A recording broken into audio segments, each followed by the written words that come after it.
That's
Ladies and gentlemen, welcome to the stream.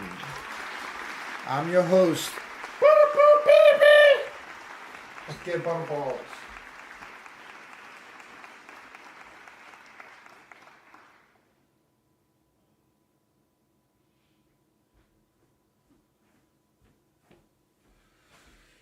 Oh, yeah. Like and subscribe. All right, Butterball was still sleeping. All right, let's figure this out. Boom. Like this.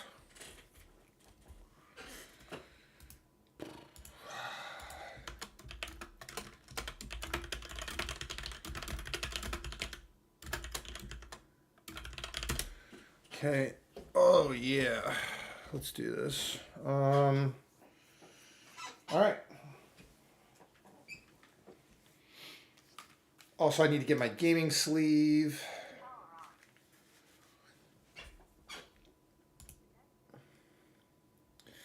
Here, let me do a quick thumbnail. All right, cool.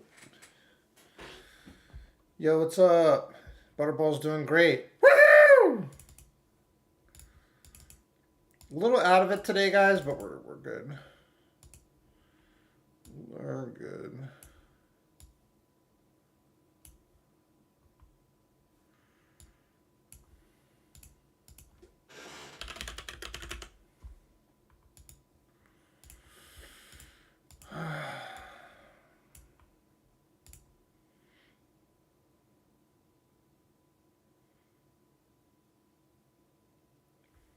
That's fine.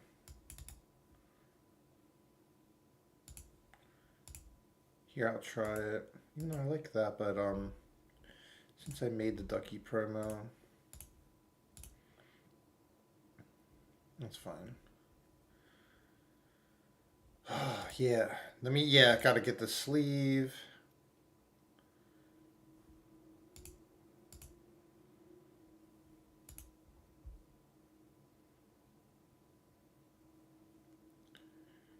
Good morning! Alright, gaming sleeve, 1 second, and...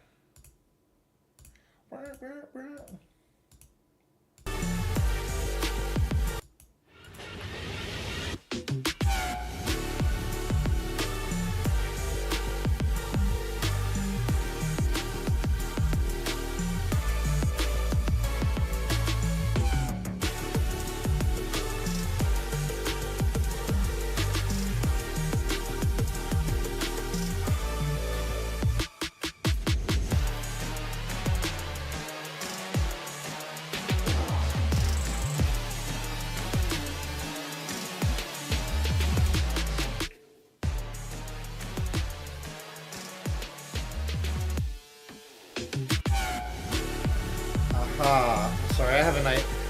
Yeah, okay. Okay.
I also I've been working on some new ideas that for stream.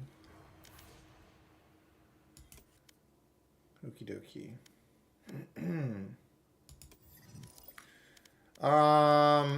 Right.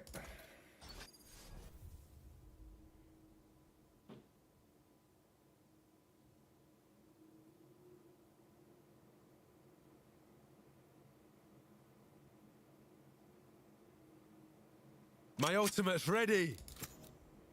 My ult's ready.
Hope everyone's doing well. Oh. Match found.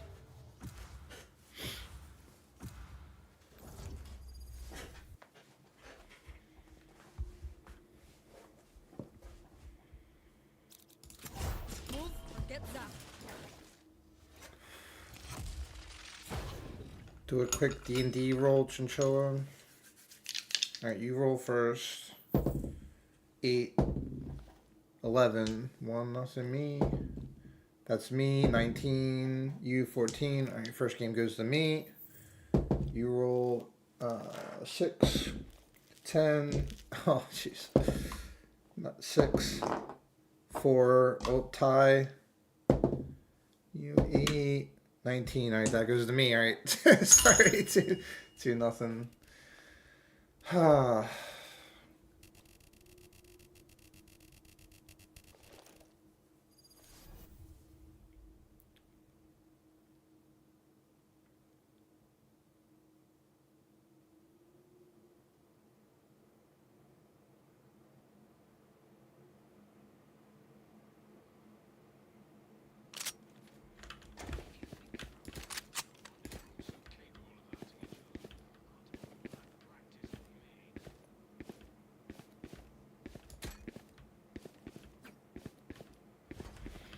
I'm out of here. Fight.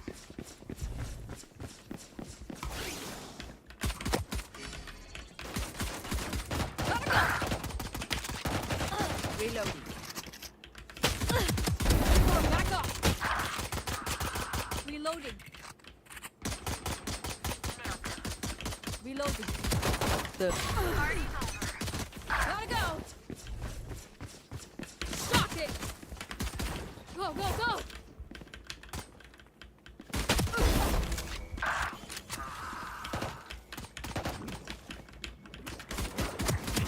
Reloading.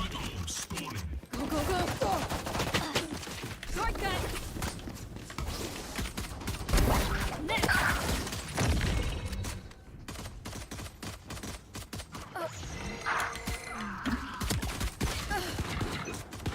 I'm out of here. Stop fire. Go, go, go. 10 seconds until Reloading. Gotta go.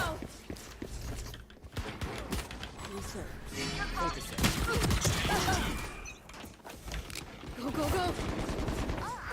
Watch out. Reloading.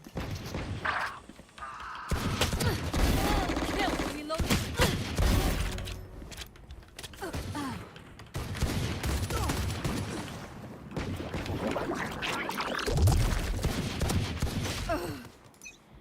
Gotta go.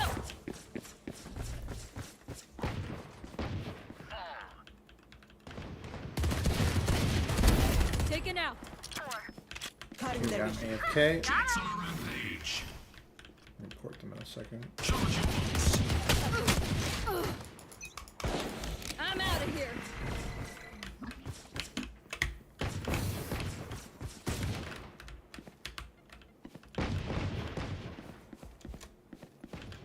Take this. Wipe. 10 seconds until stage change. You okay, Sage? I'm out of here.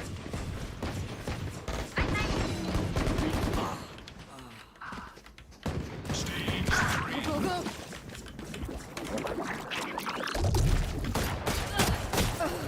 Report Sage. I don't know why people even play.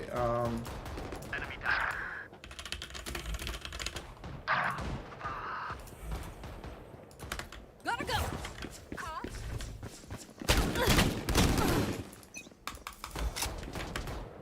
I'm out of here.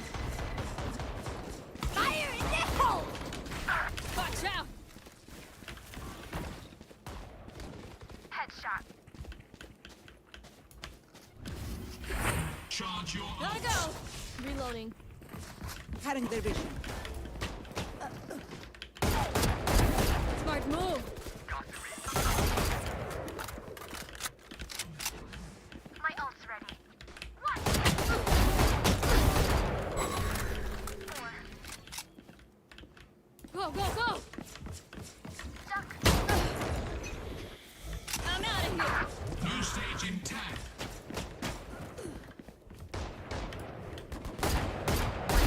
Go away. Be faster. Bye-bye. Second stage.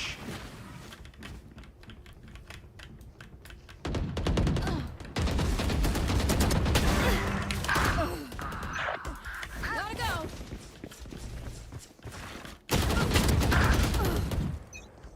Gotta go. You had your fun. My my turn.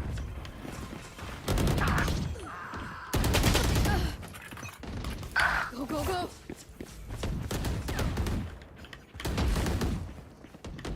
Bye. I'm out of here.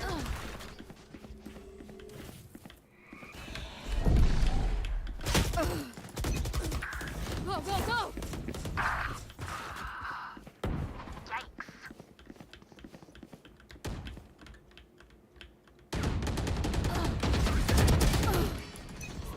I'm out of here. Piracy. Gotta go. Ultimate orbs. Not ready yet. Party's over. Stealing sight.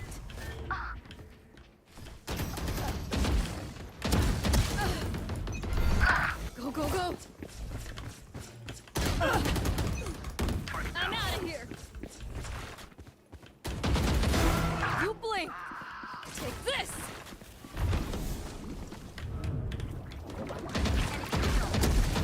Party's over. Oh, whoops. I'm out of here.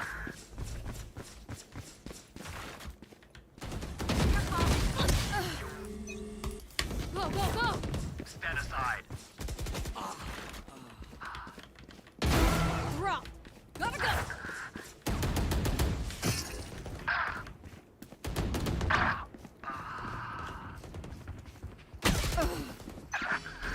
Gotta go. My ult is no I'm out distraction. of here. See ya. For you. Go, go, go. Go, go, go.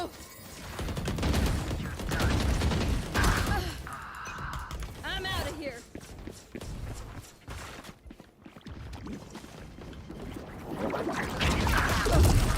I don't, okay, yeah, I don't know what's, like, Fire in the hole. okay. 15 Take kills this. to go.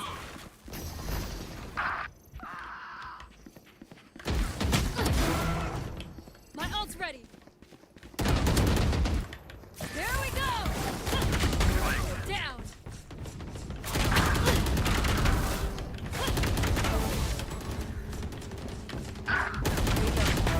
Down. No one's catching Neon. Not ready yet. Go, go, go. 10 kills remaining. Show me a target. 3. Watch this. My ult's ready. I'm out of here.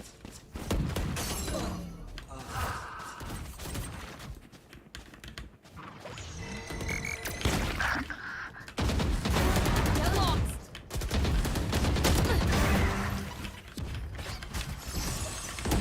5 kills left. Gotta go. Basically, I almost won this match with AFK. Go, go, go. Breaking them.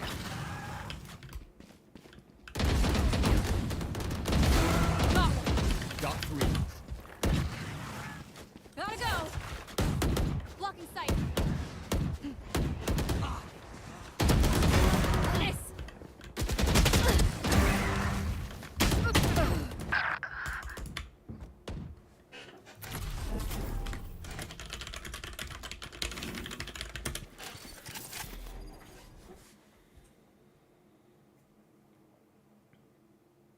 I actually did good for the warm-up.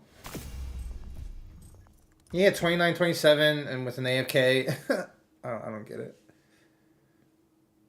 We actually, that would have been an easy win with just someone trying to play. Okie dokie.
Match found.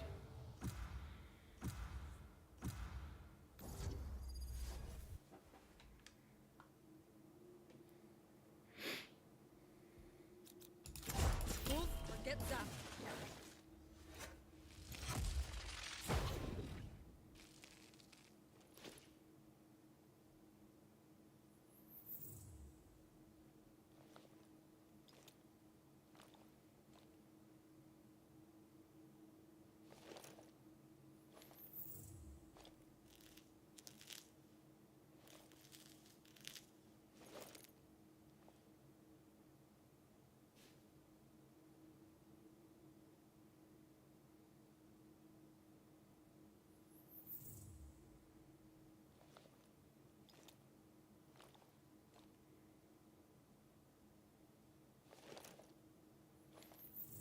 Guys, I'm a smoker, man. What am I? Sage. That took some convincing.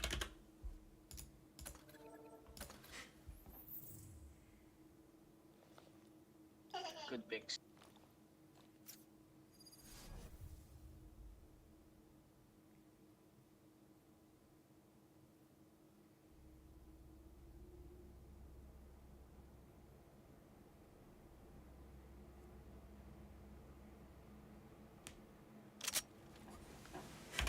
Very good pick.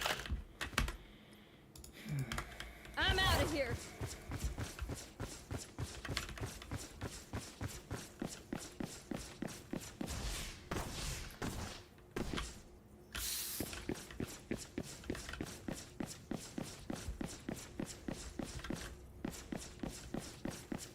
What? Yo, team. Hello. Sage, wake up.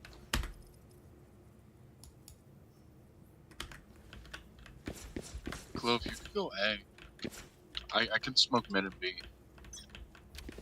Alright. Sage, we can stay mid. Yeah, they're B, they're B. Go, go, go. Rotating. They're on site. Enemy spotted. Big turrets destroyed.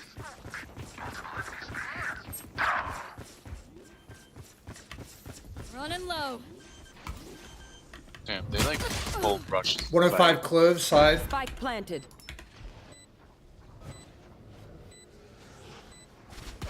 Dude, I can't. ugh, God. Enemy spotted. I get annoyed. Okay, we're good. We're good. Good attack. Last player standing. Oh, Clove. Clove. Okay, my bad. No. Did I just woke up first game one? Yeah, me too. I'm just gonna. I can't. Okay. I'm out of here.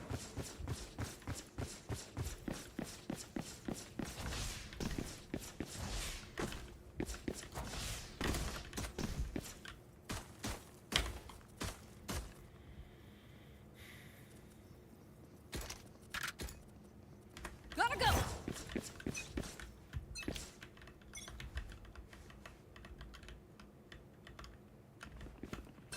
There. Placing swarm grenade. Swarm grenade out. Enemy spotted A. There.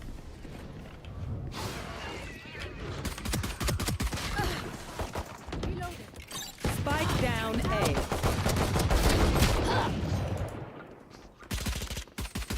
Enemy spotted A. Last player standing. Refreshing.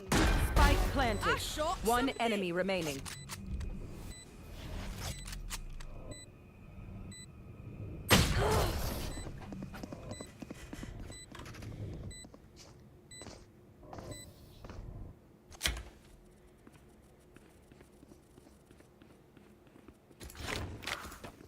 I'm out of here.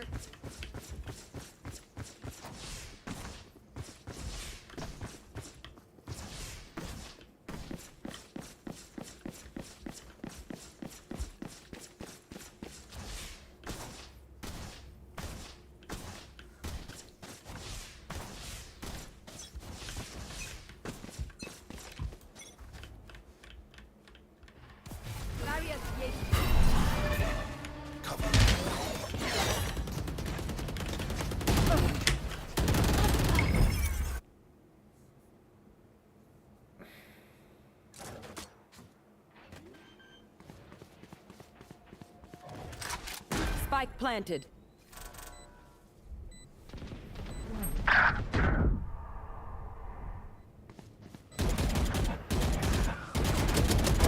Variable removed. Placing alarm bot. Last player standing. Target down.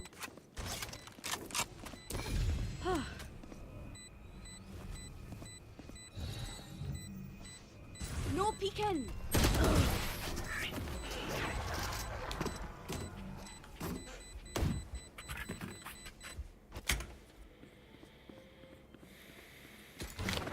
Go, go, go!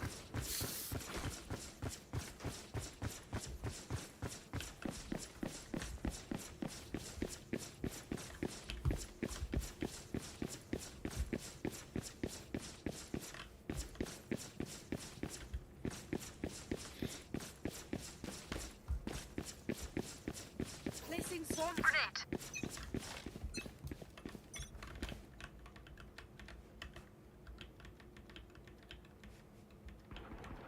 Gotta go!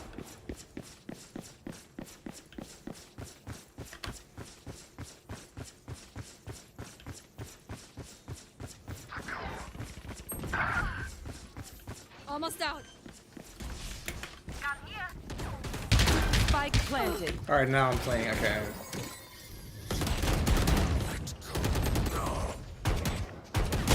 Last player standing.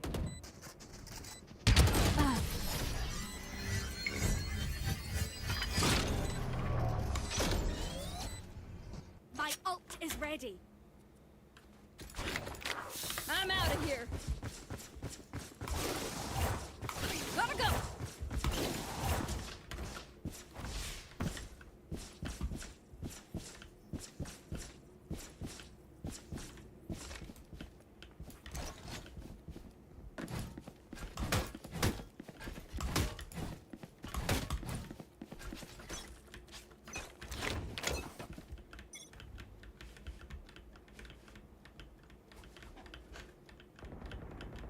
Go, go, go.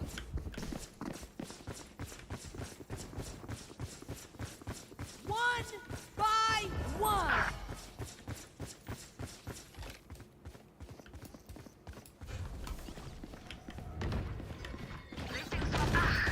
I'm out of here. Smart move. God, you're fun. My turn.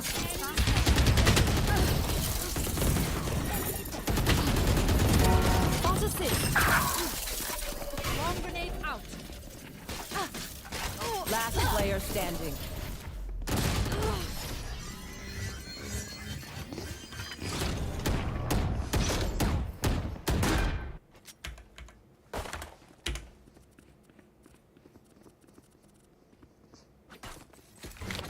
Go, go, go.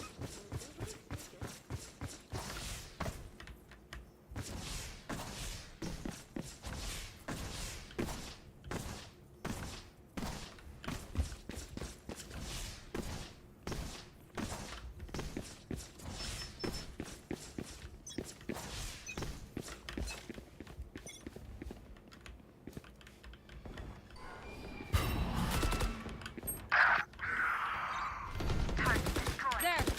Enemy spotted A. Goodbye. No peeking.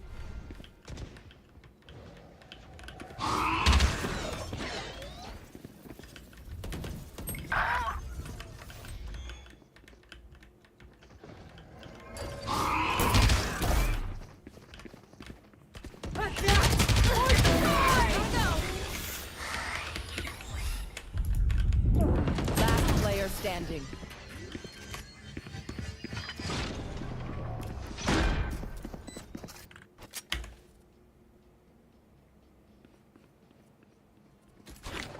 I'm out of here. Go, go, go. Go, go, go. Gotta go.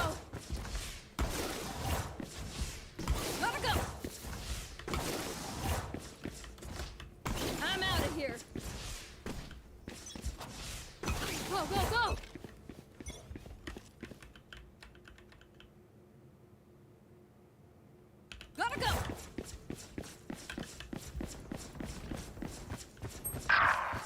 Spike down B.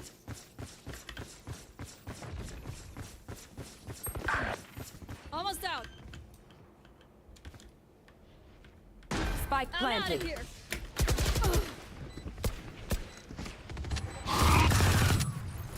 Initiated. Placing swarm grenade. Bomb grenade out.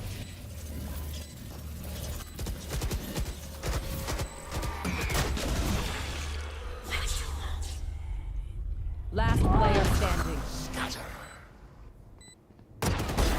That refreshing. Pew pew.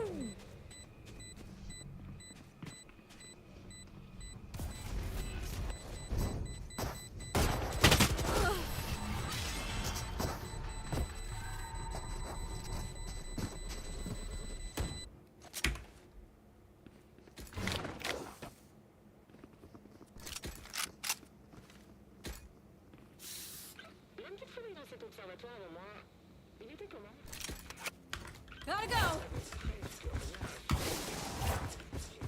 Go, go, go. I'm out of here. Go, go, go.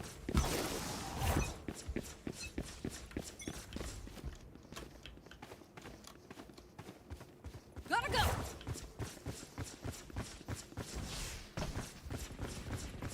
Here we go. Frick. Stop. One enemy remaining. Long. Reloading.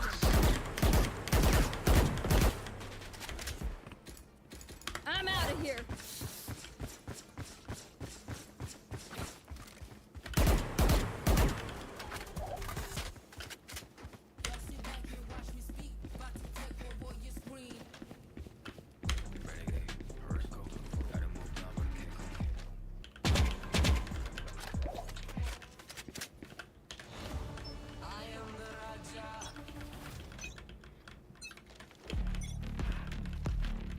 Here. Enemy spotted.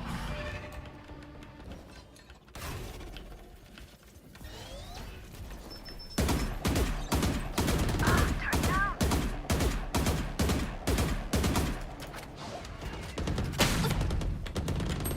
Dust. Heads up. One by one.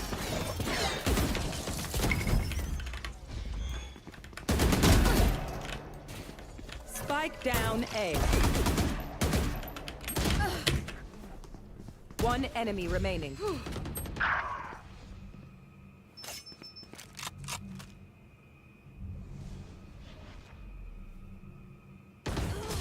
You are in our way.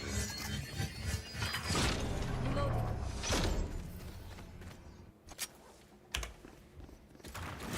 Go, go, go.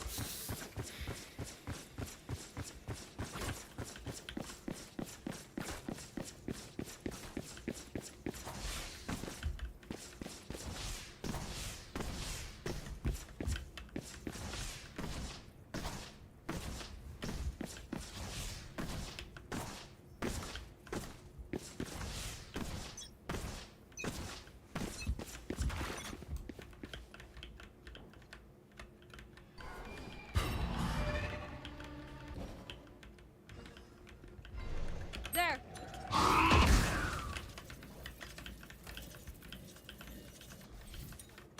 Watch out.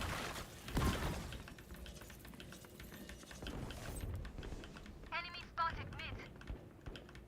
Gotta go.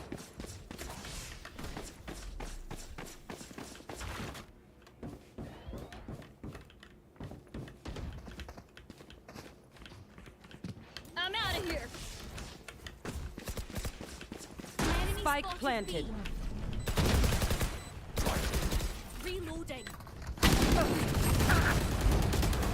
Face your fear.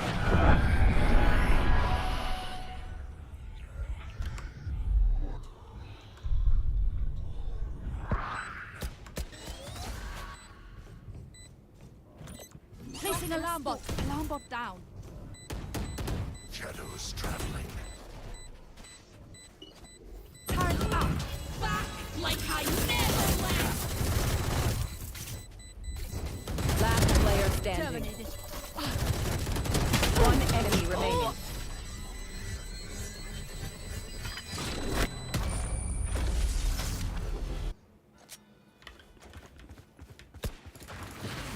Go, go, go.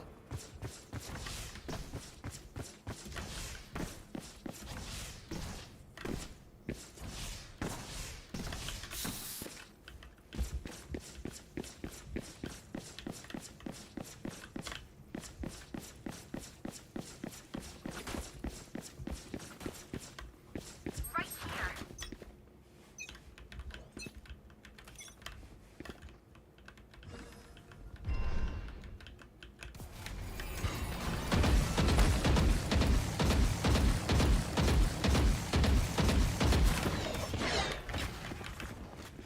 Take this.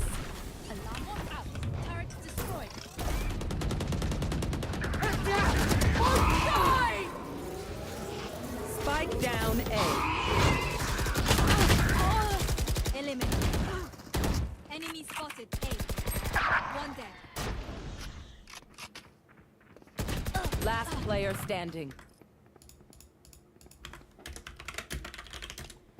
One enemy remaining. You had your fun. Spike down My A. turn.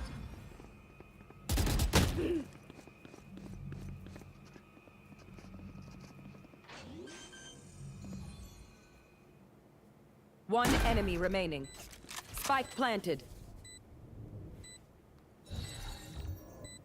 No peeking. Have one of these.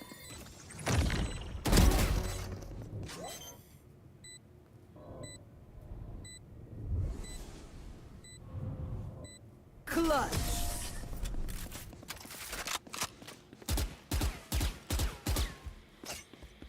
Last round before the switch. Go, go, go.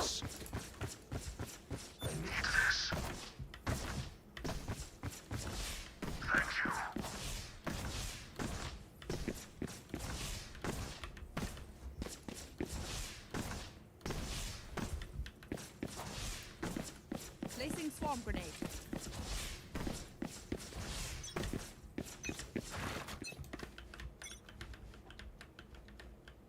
One by one. Watch out.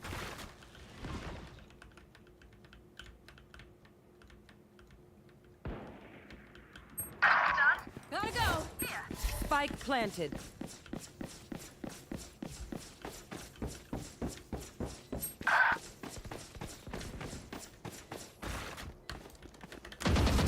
I'm out of here.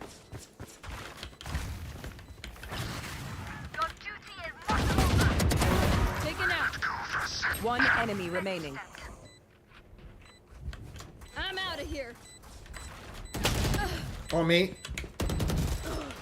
Reloading. I can't look. Please don't blow up.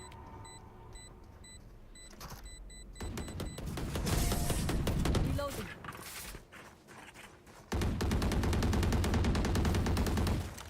Switching sides.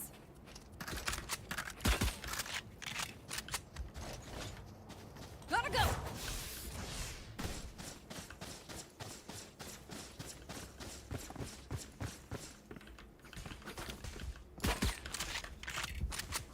Gotta go.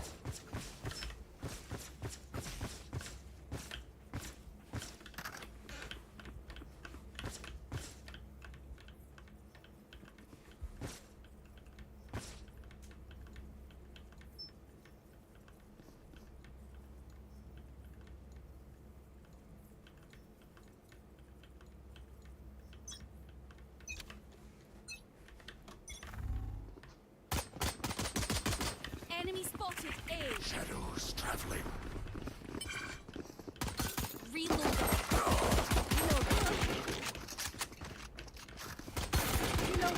Reloading. Reload. Go, go, go. Oh, I got spiked. I'm out Spike of here. down mid.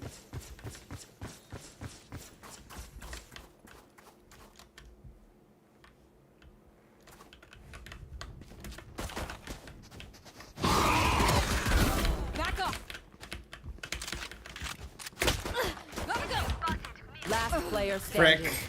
I tried to do Spike too much. down B.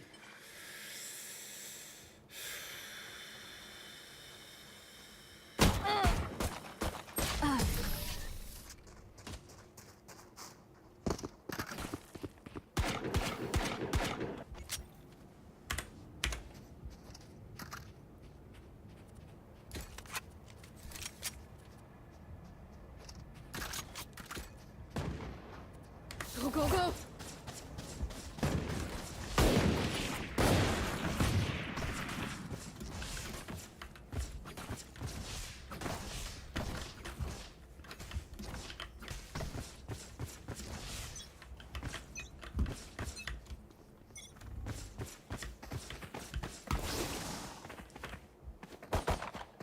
I dropped reloading.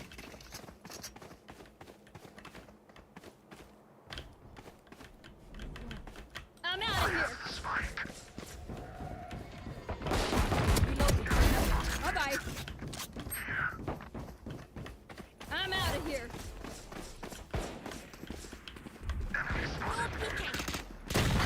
Reloading. Go, go, go.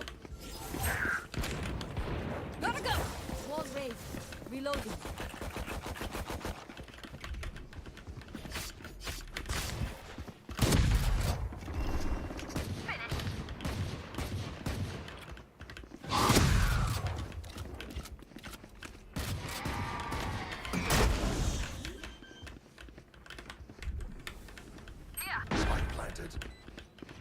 One enemy Go away. remaining.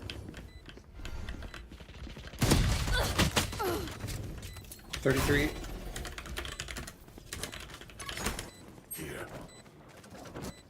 I should have waited. Placing swarm grenade.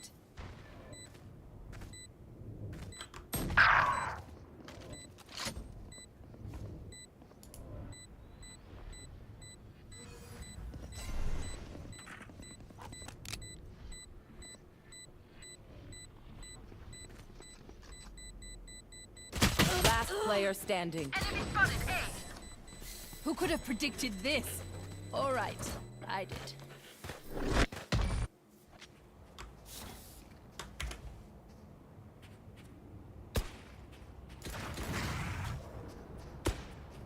Go, go, go!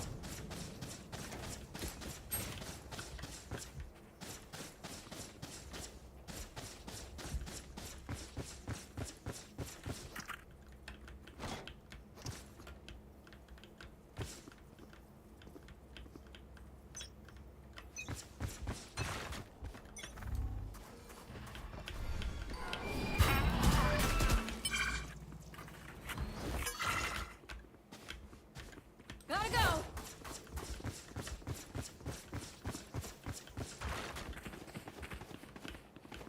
Alarm bot out. I'm out of here. Reloading. I'm out of here. Reloading. Go, go, go! Remove. We're good. I'm out of here. Still. One enemy Guns ready. remaining.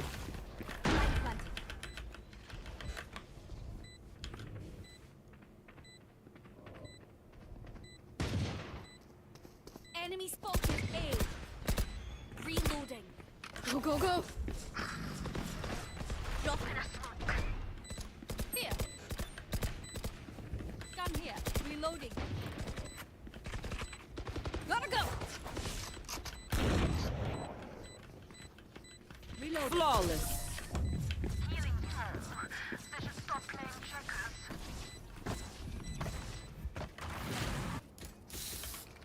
Gotta go!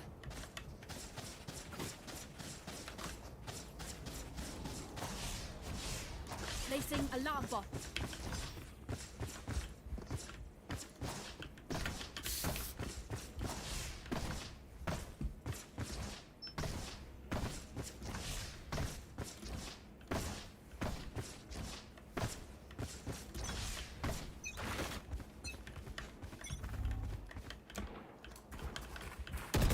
Careful! Enemy spot. Take this! Drop in a smoke.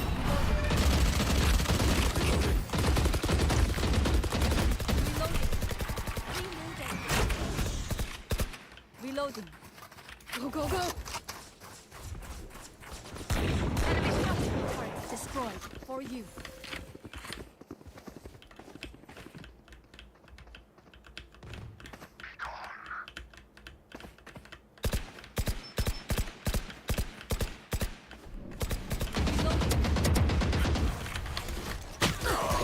I'm out of here.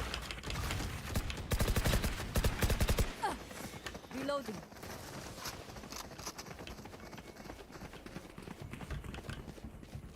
Shadows traveling. Go, go, go! Wall race.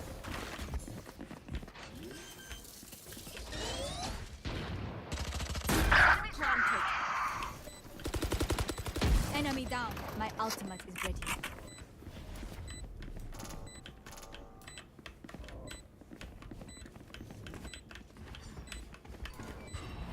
Placing swarm grenade.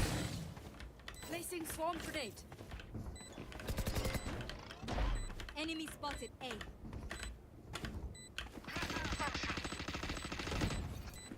One enemy Attaboy. remaining.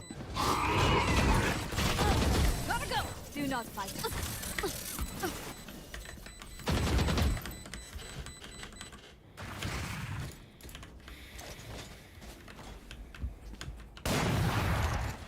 I'm out of here.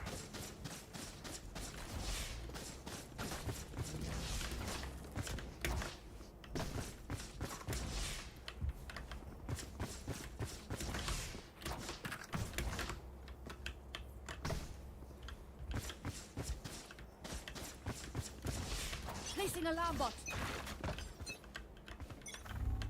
Gotta go. Placing sentry. There. Go, go, go! Take this! I'm out of here. Out of charges.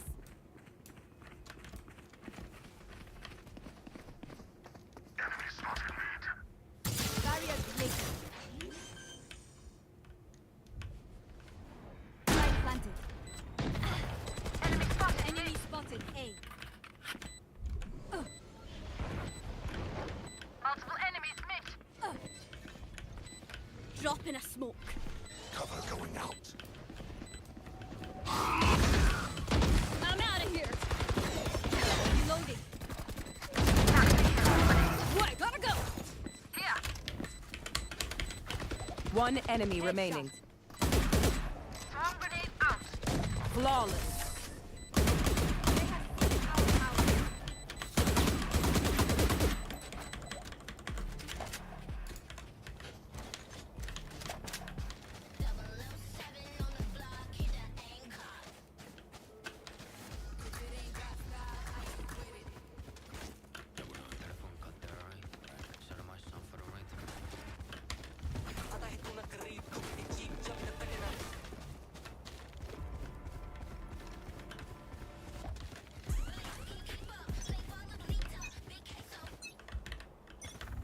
No beacon.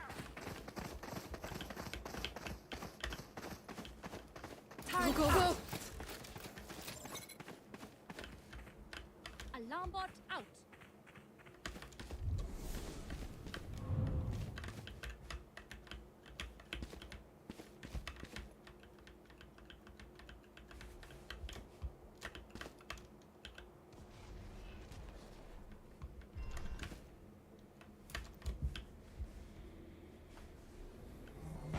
Shadows traveling. Enemy spotted mid. Gotta go.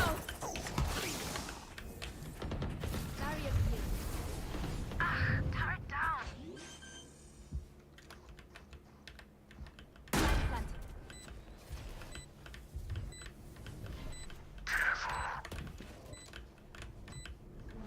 Placing Swarm grenade. Gotta go! Out of charges!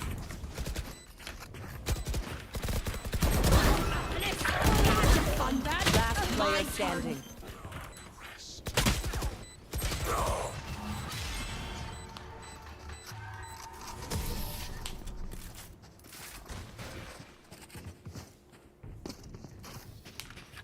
My ult is ready.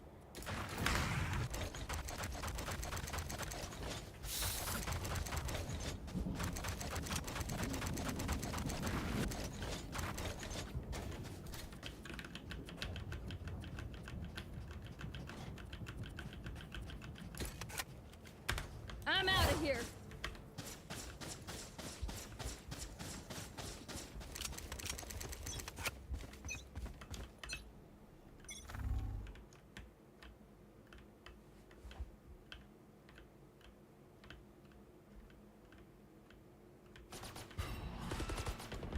Turret down. I'm out of here.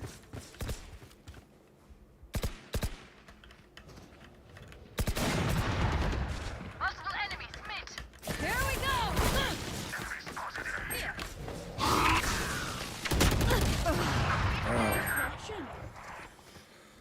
Here. Reloading. Spike down A.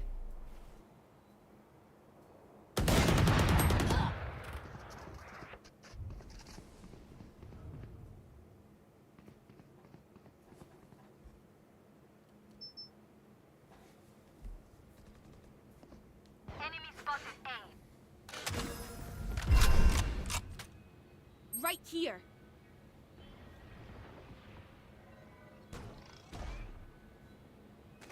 Last player standing. Like 30 I seconds never left. left. Enemy removed. Enemy spotted A. Last player standing.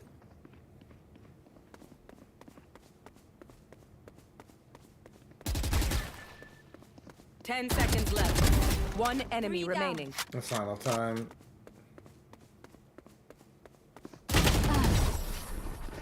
Renegade, Horosco, 24. Got him all blah, but I can't come. I don't wanna pedal with an old 3 kid room.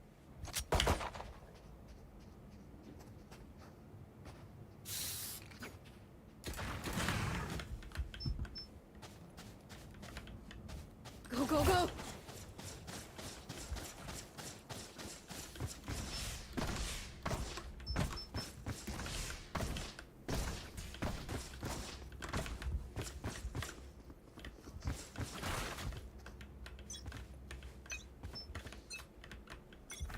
No peeking.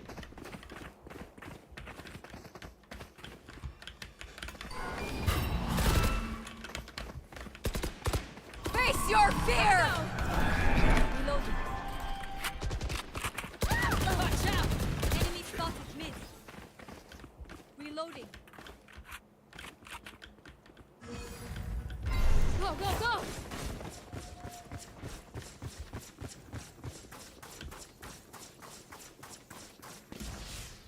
Out of charges. Spike planted. No bother.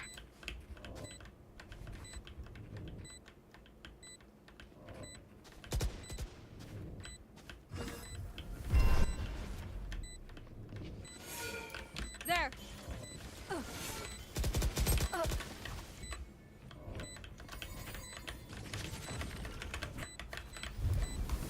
One enemy remaining. There. You asked me just to shoot. Don't biometric. Go, go, go!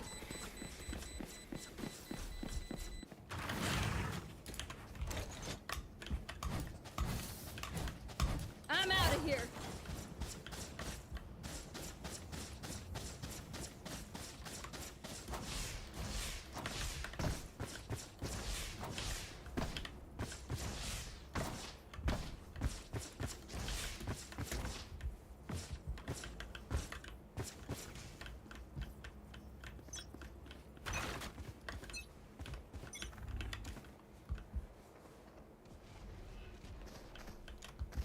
Enemy spotted. Turret out. Enemy spotted. Gotta go. Reloading. Reloading. One. Five. Reload one.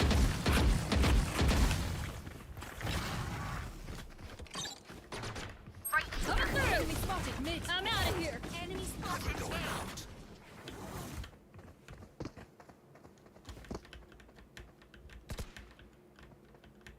Drop in a smoke.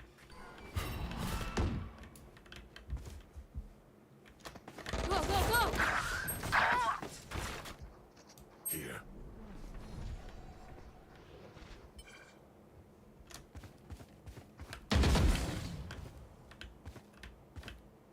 Gosh, we need to attack. Gotta go! Oh man. Alright, I'm going. Last player standing. Frick, man.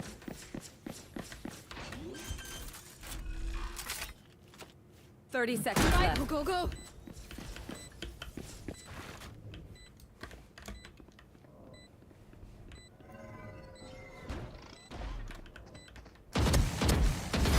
Nice try!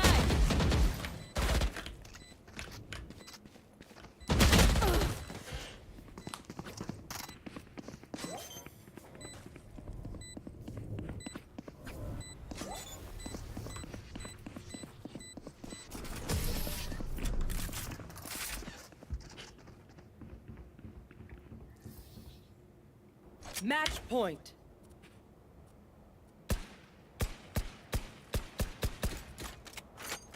I'm out of here!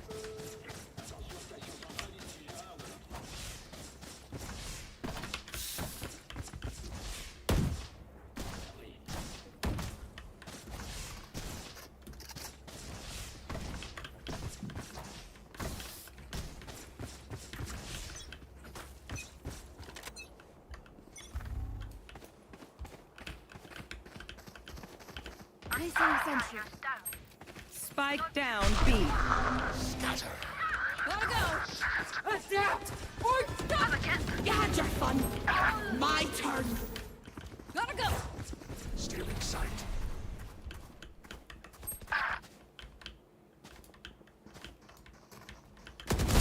Got one!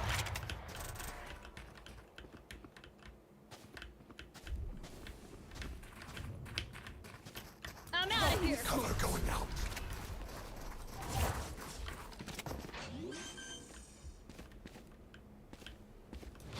Planted. Take this!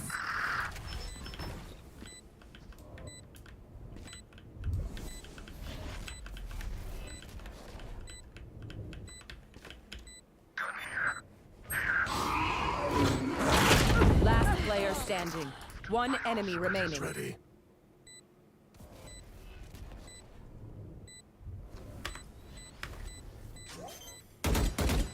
What's inside?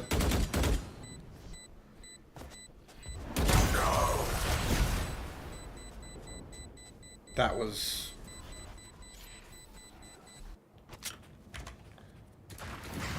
something wrong there.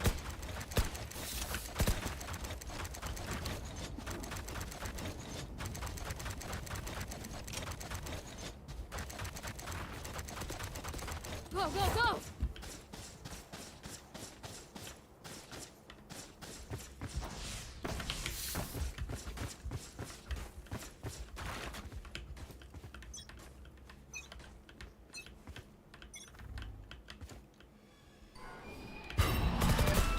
Reloading.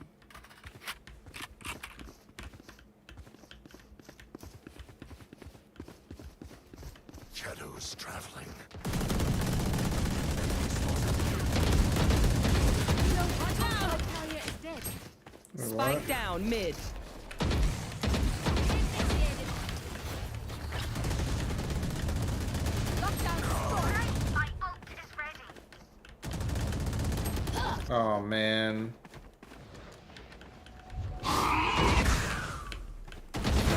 Back off!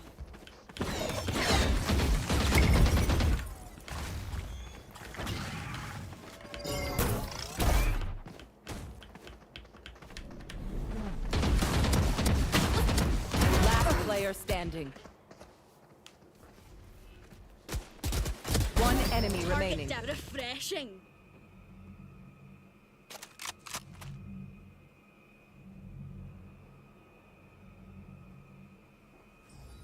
30 seconds left. Clutch. What is going on?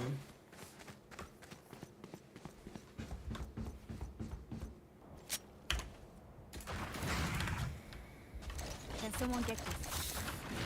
Thank you. Can I get this? Thanks.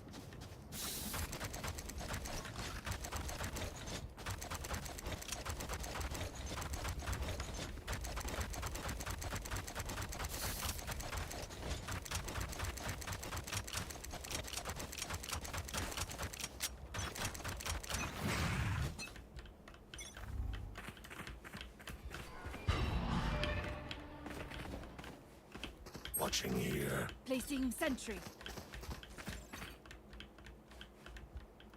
Here. Face your fear! Target's destroyed. Take this! Gotta go! Reloading.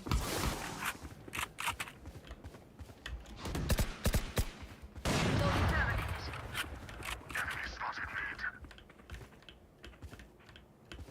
Watching here.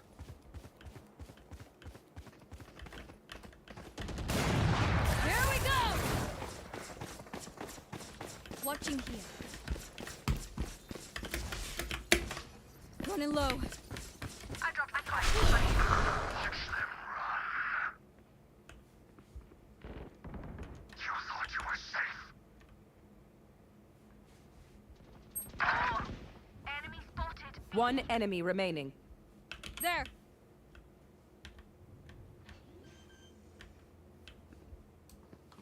30 seconds left. Go, go, go!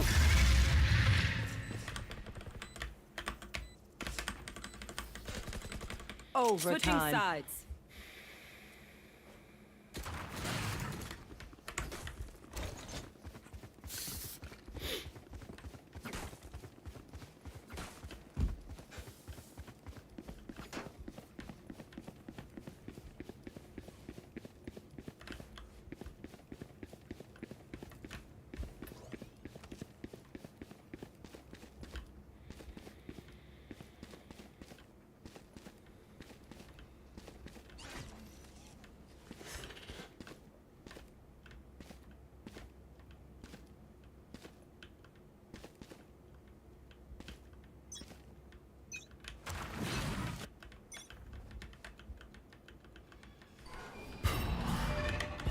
There. Go, go, go! Watch out, I'm out of here. Placing swamp grenade. There.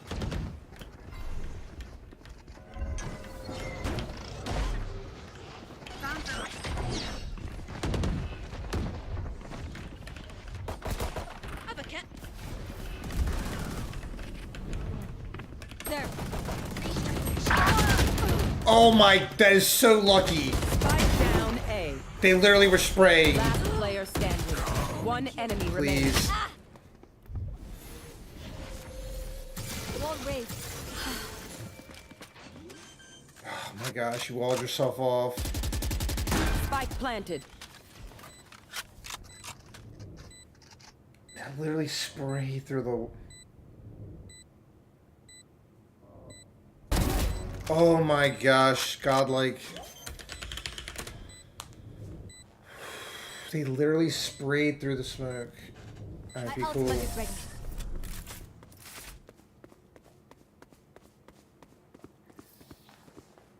Switching sides.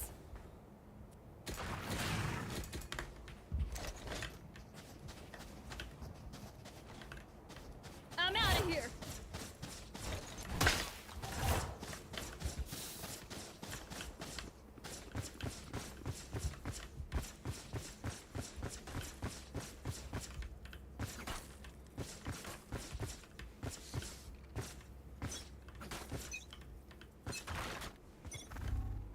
Cover going out.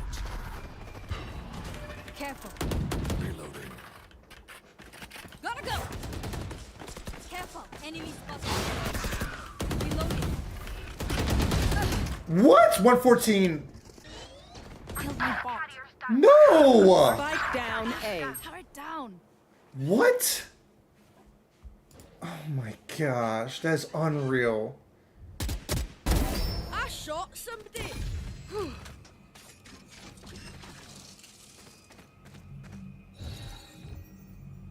No peeking. Last player standing.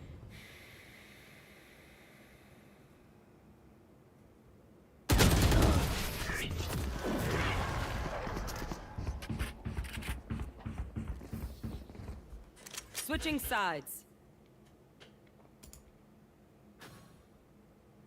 Good, I'll take it. I'll take it. I'll take it. Dude, what a comeback. I'll take that. I'll take that. Because that was just like... Jeez. What? I'll take that. I'll take that gladly. Jeez, that was. I literally had to step up so huge. Oh my gosh, I gotta see the rank of this lobby. Get out of here! This is a Smurf. I'm adding him and asking him. Holy crap! That was really wow. Thank you, Moonlight. Welcome to the stream. That was so... I had to, because like, you know, I'm 1 win away from silver, and every time I get like 8 points away, I get these like trash teams. But then my team was just throwing every round the first half, but I had to just mute everybody and just stay clutch.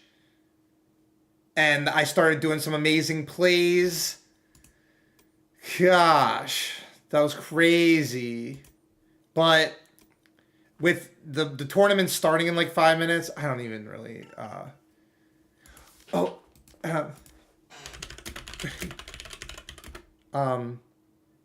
is this your main? I have to ask this guy.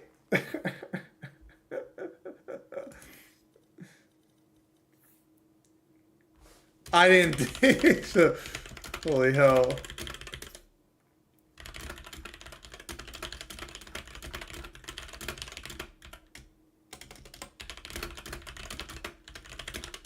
Gee, or dang, you were good.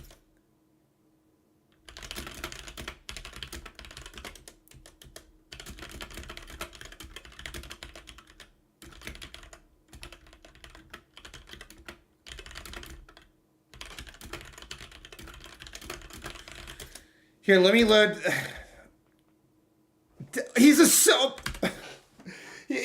Okay, watch this. I am literally doing a YouTube video on this. He's Ascendant 1. He is Ascendant 1. Holy, wow, dang. He is Ascendant. He is Ascendant. I'm in bronze solo queuing, and that guy, okay. I'm doing a video about this after. Let's just load the tournament. Is this the right stream? Let me mute the music. Oh my gosh. Okay, be cool, just give me a second. Guys, I'm going to do a video on this. Every time I call it, and I'm correct, I friend this guy and I ask him, because I knew in this match, and look, this guy is Ascendant, and I actually ended up I outranked him in the match, but we had a very comparable KDA. He was hard carrying his other team, my team was throwing, I had to step up, then my team got some momentum. The guy's Ascendant 1 on a Smurf account, okay? I friended him. I asked him. Every time, I'm telling you, I can call it. I've been diamond in so many games. I've had 8 world records. I've been top 100 in more games than we can count at this point. He was Ascendant 1. And I had to step up like I'm playing in the Valorant Master Santiago. Santiago! Yeah, baby, let's go! That was crazy, but later, I started recording a video now, but I'm going to talk about this more later. I just was practicing staying consciously calm and cool. And I thought of an old friend of mine that used to always lose his control when he'd lose to me in Tekken and Call of Duty in different games. But if you have fun and stay cool, and this is not even my strongest game, but I just want to get silver, and then I love this game because it's a challenge for me and it's so awkward. And it's got Riot Games behind it, But holy cow, I just stayed calm. If anything, I'm going to like show in the VOD in this video later of how I stayed calm, even though we were down like 0-8. And I started clutching out round after round to tie that baby back up. But like and subscribe. Hey. We're about to watch Party Santiago. Catch you guys later. Peace. Woo! Jeez, baby. All right, I clipped that. That was crazy. I would have kept playing, but I want to relax and watch the tournament, you know? There we go. Jeez. Finally, Santiago, day 1. Let's watch Party, okay? Oh my gosh. All right, be cool. I didn't pick great timing, to be honest. Let me get a few things calibrated. So we're going to do this. I brought that back. I for sure brought that back. I just sometimes I'm like, I don't even know how to word it anymore. I'm just like, I know I'm playing against Smurfs. Oh my gosh. I call it. I freaking call it. I freaking call it, man.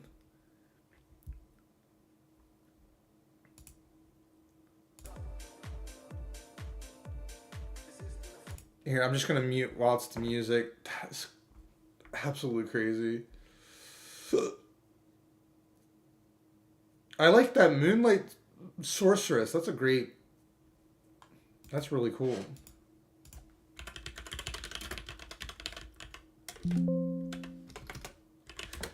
Here... This stream contains fast-flashing images that may affect viewers who are susceptible to photosensitive epilepsy or other photosensitivities. Viewer discretion is advised.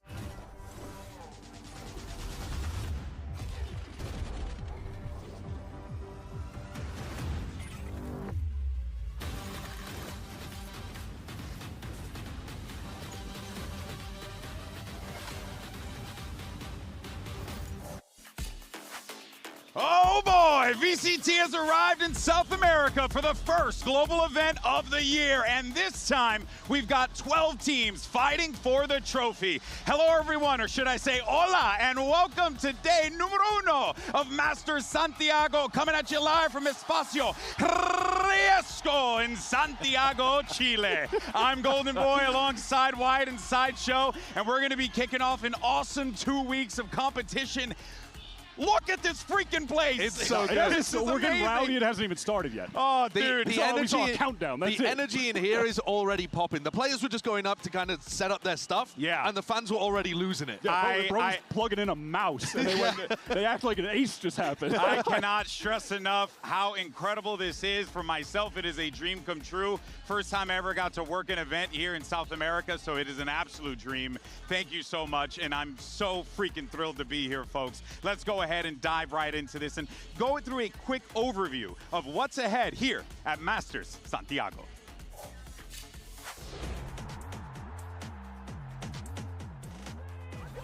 Let's break down the tournament format for VCT Masters Santiago.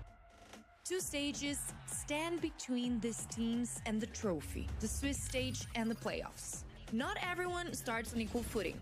The elite, each league's first team to qualify at kickoff, have already secured their reward, a direct ticket to the playoffs, bypassing the chaos of Swiss entirely. The other 2 teams from each league, they'll compete against each other for a chance to make it to the playoffs. We kick things off with the Swiss stage, where 8 teams enter and only 4 survive. The rules are simple but ruthless. Grab 2 wins before you take 2 losses, with every showdown played as a best of 3. Make it through, you punch your ticket to the next battleground. And that battleground is the playoff stage, the arena where the top-seeded teams have been waiting. Here, the tension skyrockets. 1 loss drops you into the lower bracket, clinging to life. 2 losses, your run in the double elimination bracket ends on the spot. This is Masters Santiago, where ambitions ignite, icons emerge, and every round inches teams closer to greatness. And don't forget, it's not just about winning matches. It's about stacking championship points on the road to champions. Every victory matters, every map counts, every moment could define a season.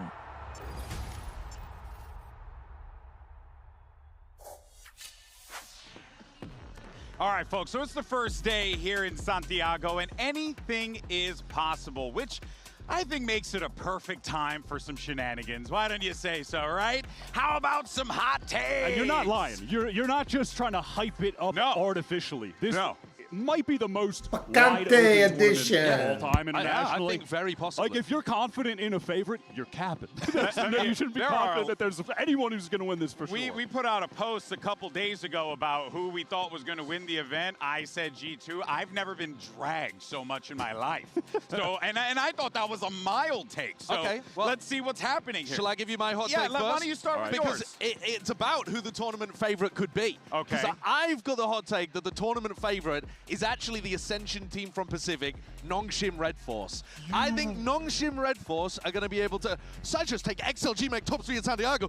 Who's fraudulently put that out there for me? Well, that's not my take, bro. That's not my take.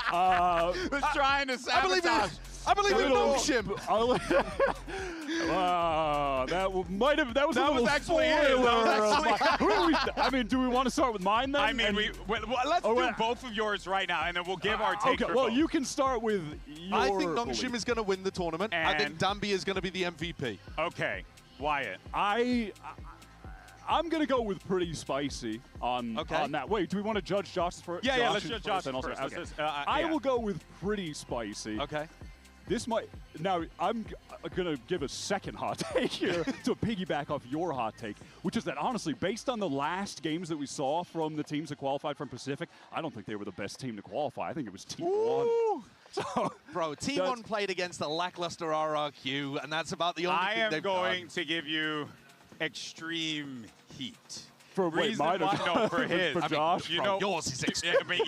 I think hotter take. No first seed is winning this event. I mean, there is a curse of the number 1 seed. I don't think that's a hot take. That's not a hot take? Okay, that's not a hot take. All right, then Wyatt, get to mine. Let's get to yours that we totally haven't is the seen. one that Josh popped up, which is that XLG are going to make a top 3 run. Yeah. In this tournament. That is very hot. Top 3 run. The Chinese team. Roar pretty Goat, spicy. Happy Goat, Goat Man, WS Goat, and Lie Goat. All right, they are going to go crazy. I'm telling you, they're going to go crazy. If they have one more player along with Roar Goat and Happy Goat in prime form, hopefully, I think it should be Goat Man. They are going to go for the top 3. Their firepower is insane, and I think they're the best team coming out of China right now. I would agree with you on that front, but I also think that while they are the most structured team with a lot of firepower, they're still a long way from going on a top 3 run like that. And I think it would take them being able to find this like structure inside of the chaos that they look like they're lacking right now. Kind of fallen into out of form. Well, they'd have to do like a Wolves thing where they just evolve. Exactly. So that takes me to evolve that much though. That but makes me to my hot take, which is more just a fun one, just because I think it'll be very interesting. I think Baby Bay is going to be the MVP of this freaking tournament. Dude, and if that happens, I was gonna say, I guess I'll give it like a mutton chow. I'll do something, you know, like I'll do like a Wolverine style beard or something like that. I'm gonna say it's not extreme heat. I can't say it's mild. But I'm gonna say pretty spicy. I'm somewhere between the two. But because I have G2 winning the tournament, and I think it's very possible if they win, which I think they will. You have 2 MVP choices, and it's either going to be Valen or Baby Bay. It could well be. And I think I'm not mad at it. I mean, Jorg might be. Now that they've let him off the leash a lot more playing the Neon, maybe. But dude, the waylay that we've seen from Baby Bay is actually a game changer. It is. And if he continues to improve at the rate he is, he definitely could be the MVP of G2 win. Yeah, it's not out of the question. Hey, we want to hear from you. Let us know your hot takes. Why don't you go ahead and use the hashtags across all that social media garbage. We love to hear from you. Now, let's go ahead and dive into the Swiss stage here, because this is an absolute shark pit of talent across the board. You have the last 4 freaking trophy winners in this group stage. Yeah, Wyatt. That's crazy. The group stage.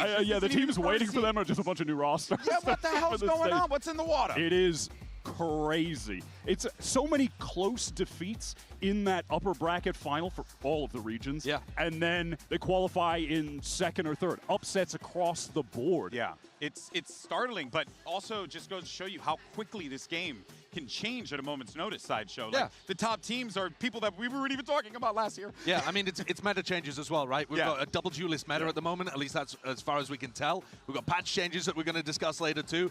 The game is in an unknowable state right now where anyone can win this tournament. At least the top 8 teams could definitely win the tournament. Oh, yeah. Now, of course, folks, we're going to be starting today off with EMEA's Gentlemates taking on EDG, Edward Gaming. And then you saw there later on, you have XLG, who Wyatt thinks could end up in the top 3 against the world champions, NRG. We'll talk about all that later on, Cayete. Now, of course, all throughout Masters, make sure your Riot ID is linked up to your Twitch account because we got some drops, baby. Who likes drops? Love there 'em. you go. Love them. 'em. We love them. And also, the return of Shot Call. So, yippee! Go ahead, check that out. During matches, you're going to be able to predict what's ahead and score some prizes. Look at those prizes. That Barita spray is adorable. There's even more cool stuff ahead because for all you bracketologists out there, pick'ems are live, and you better get them in quick before they close. Buddy. After the start of our match today. Yeah, the It's so Rico cute. Buddy is amazing. We've got more prizes up for grabs as well, and someone out there can score that elusive 100% title. No. You see right there, the perfect title. No, they can't. When you go into your plat rank lobby and you have the 100% title. Could be Van Silly. Or We hope won't it's be. not Van Silly. Won't of be. course, go to ValorantEsports.com. Make your picks there before it's too late in the Valorant client. You can also do that in the Valorant client as well. All right, that takes us, though, some more business up ahead because, you know, you got to do the business as you get these shows going. All right, we got to do some predictions here. And, you know, we love to hear from you people because we love you so much. So why don't you go ahead and check out our MasterCard fan poll today. We want to know which region you think is going to walk away with the Masters Santiago trophy. Look at that sea of humanity as they're making their way into Espacio Riesgo. But, of course, we want to know, is it CN, EMEA, Pacific, or the Americas? Scan the QR code. Cast your vote. And as I said earlier, why don't you go ahead, use them hashtags, VCT, VCT Master Santiago, Master Santiago, your mom, whatever you want to do. We'd love to hear from you. Not an official hashtag. I mean, not an at official. all. That one's not an official hashtag, but if you did want to include it for the extra lulz, yo, your boy will laugh. What is bro saying? Straight up. Now, of course, we have a lot of activations happening here at Master Santiago, including meet and greets with a few familiar faces. Let's send it over to our broadcast colleague, Valina, who's at the Leviathan meet and greet. So we actually are in the fan meeting zone, and we have the Leviathan guys with us, and I'm here with King. King, how are you? I know that you're not playing this tournament, but how are you feeling also meeting the Chilean fans? Honestly, it's been incredible. Just the energy from every fan, it's unmatched, honestly. I was entering the arena, everyone was just screaming, cheering. So I know it's gonna be an incredible event. It makes me very sad to not be here, but at the same time, it makes me happy that they gave the chance to my country, that I do think my people just goes crazy in Valorant, and I know it's gonna be an unforgettable event. Definitely, it's gonna be an amazing event. We're so hyped up, and now I want to ask for predictions for today, or who do you want to win? Honestly, I might be a hot take. I don't know because Gentlemate's looking very good with Martin just going crazy, but I have a feeling like EDG is like coming back from like kind of like losing after the 2024 Champions Curse, and I feel like they're gonna come back like way stronger. And for the second match, A fast one. I don't know. Don't think about it. It's okay. That's it. Back to you. He said he doesn't know who's playing, but that's okay. Don't worry. Back to you guys. I gotta say, that's some heat. Yeah, the EDG going on a run. Hey, respect. I but do. Extreme heat. Yeah. Crazy. He didn't pick his biological brother, Baby Bay, on Crazy, G2. right? Like, you would think that That's he would have. wild. His twin was playing, but, you know, stranger things have happened. Of course, though, folks, we're going to be playing on patch 12.03 for this event. That means we have the Harbor buff that's going to be in play, but also we had the Gecko changes to Sideshow. Yeah. So this is actually quite significant coming into this event. Yeah, it definitely is. I mean, these are two agents that people have not tried too much, but when they have, it's failed. But I could see people experimenting with it. There have been some significant changes, I think, especially to Harbor. And because the Harbor changes have been around a bit longer, I think they'll have been thought about a bit more. We saw EDG actually running Harbor on Bind, one of the few teams to make it here that have experimented with it. NRG have experimented with it a bit in the past as well. I could see people playing it. The buff to this smoke in particular is really large. I mean, look at the range The wall on that is wall, massive. though. Yeah, That's it's so insane. tall The wall now. is walling. So even like if you're a Jet trying to updraft dash, you're gonna get slowed by the wall now. You can't even get but over it. the ult is so good too. You can Yes, click to insane. stop it, which means that then how do you retake back They're through right this? up. But take a look at this. These are the stats from kickoff, excluding China because the data's harder to pull there. But from Pacific, EMEA, and Americas, these are the agents that have been performing best and worst. It's crazy to see Phoenix at the top, by the way. Yeah, that's insane. What is going on down there? When did that happen? But look at Harbor. Harbor is like by far the worst, mostly because people haven't been playing it. They've been bad when they've played it. But if you see these teams pick it up, that is not going to be represented. Yeah. Also, Gecko making an inclusion in that top 5 Yeah. worst of Worst. kickoff as well, and getting a significant buff. Yeah. I've seen coaches like Bonko posting about how broken he thinks that agent is, and I think there's a chance You we think we see get it? a Yeah. team try to pull it out. They've had a little bit of time to work with it, a couple weeks. But I like think that, in terms of like agents that might dominate this tournament, it's the Neon that you see at the number 2 position, because the Neon characters, the players that play it, they're so good. You know what actually caught my eye there? The Vise. We don't really see a lot of Vise in America. Yeah, in America's not at all. So that is going to be interesting how that actually plays out with a bunch of these different compositions, more aggressive players. It's a clash of styles. This is exactly what you want to see here at a global event. But let's go ahead and dive in to our first matchup. And what a Kriya. match to start, because we have the Gentlemates taking the stage for the first time here at a global event. Now, this is an Ascension team that was about to be relegated, excuse me, but they ended up getting that second opportunity in 2026, Wyatt. They're here and now, and you heard earlier, people are big on this squad. Yeah, fully retooled unit outside of Mini, staying with the team. Martine has obviously been insane. They've gone to the well of talent, picking up players like Glyph from America's Ascension. He was on a collegiate team, Wild. and he's at a Masters already. Coaching staff has been really instrumental in their success. Yeah, they have. Crazy roster to have come together. Starkso, I mean, Who's the wild person- assembly of players. You're a new Valorant viewer. You're watching this for the first time. Who's the player that we need to be sold on here for the Gentlemates? I think you've got to pick 2, actually. It's Martine and Mini. So you got one guy at the front, Martine, and then you've got another guy at the back, Mini, who's going to be playing the Sentinel stuff. And between the two of them, they've got to be 2 of the most skilled players we have at the entire event. I mean, Wow. they're fantastic, and the experience comes from their IGL Starzo, who's a world champion going up against world champions here in our opening game. And neither team is really a favorite for the tournament. Yep. And you know what I That's respect about Mini? He understands pain and suffering from last year with Gentlemates. The loss, the being in the lead, the match points, the losses, the turmoil. And now, success, GB. Hey, well, that is someone ready for the global stage. there's more work to be done, though. Let's go ahead and check over with Jen Lee, who had an opportunity to catch up with Starkso ahead of the match. Hello everyone, it's Jen here, and oh my god, it's Starzo, the first Champions winner! Now Starzo, welcome to Santiago. I just wanted to ask you what it's like to return to another global event with a lot of years and a lot of things that you've done since then.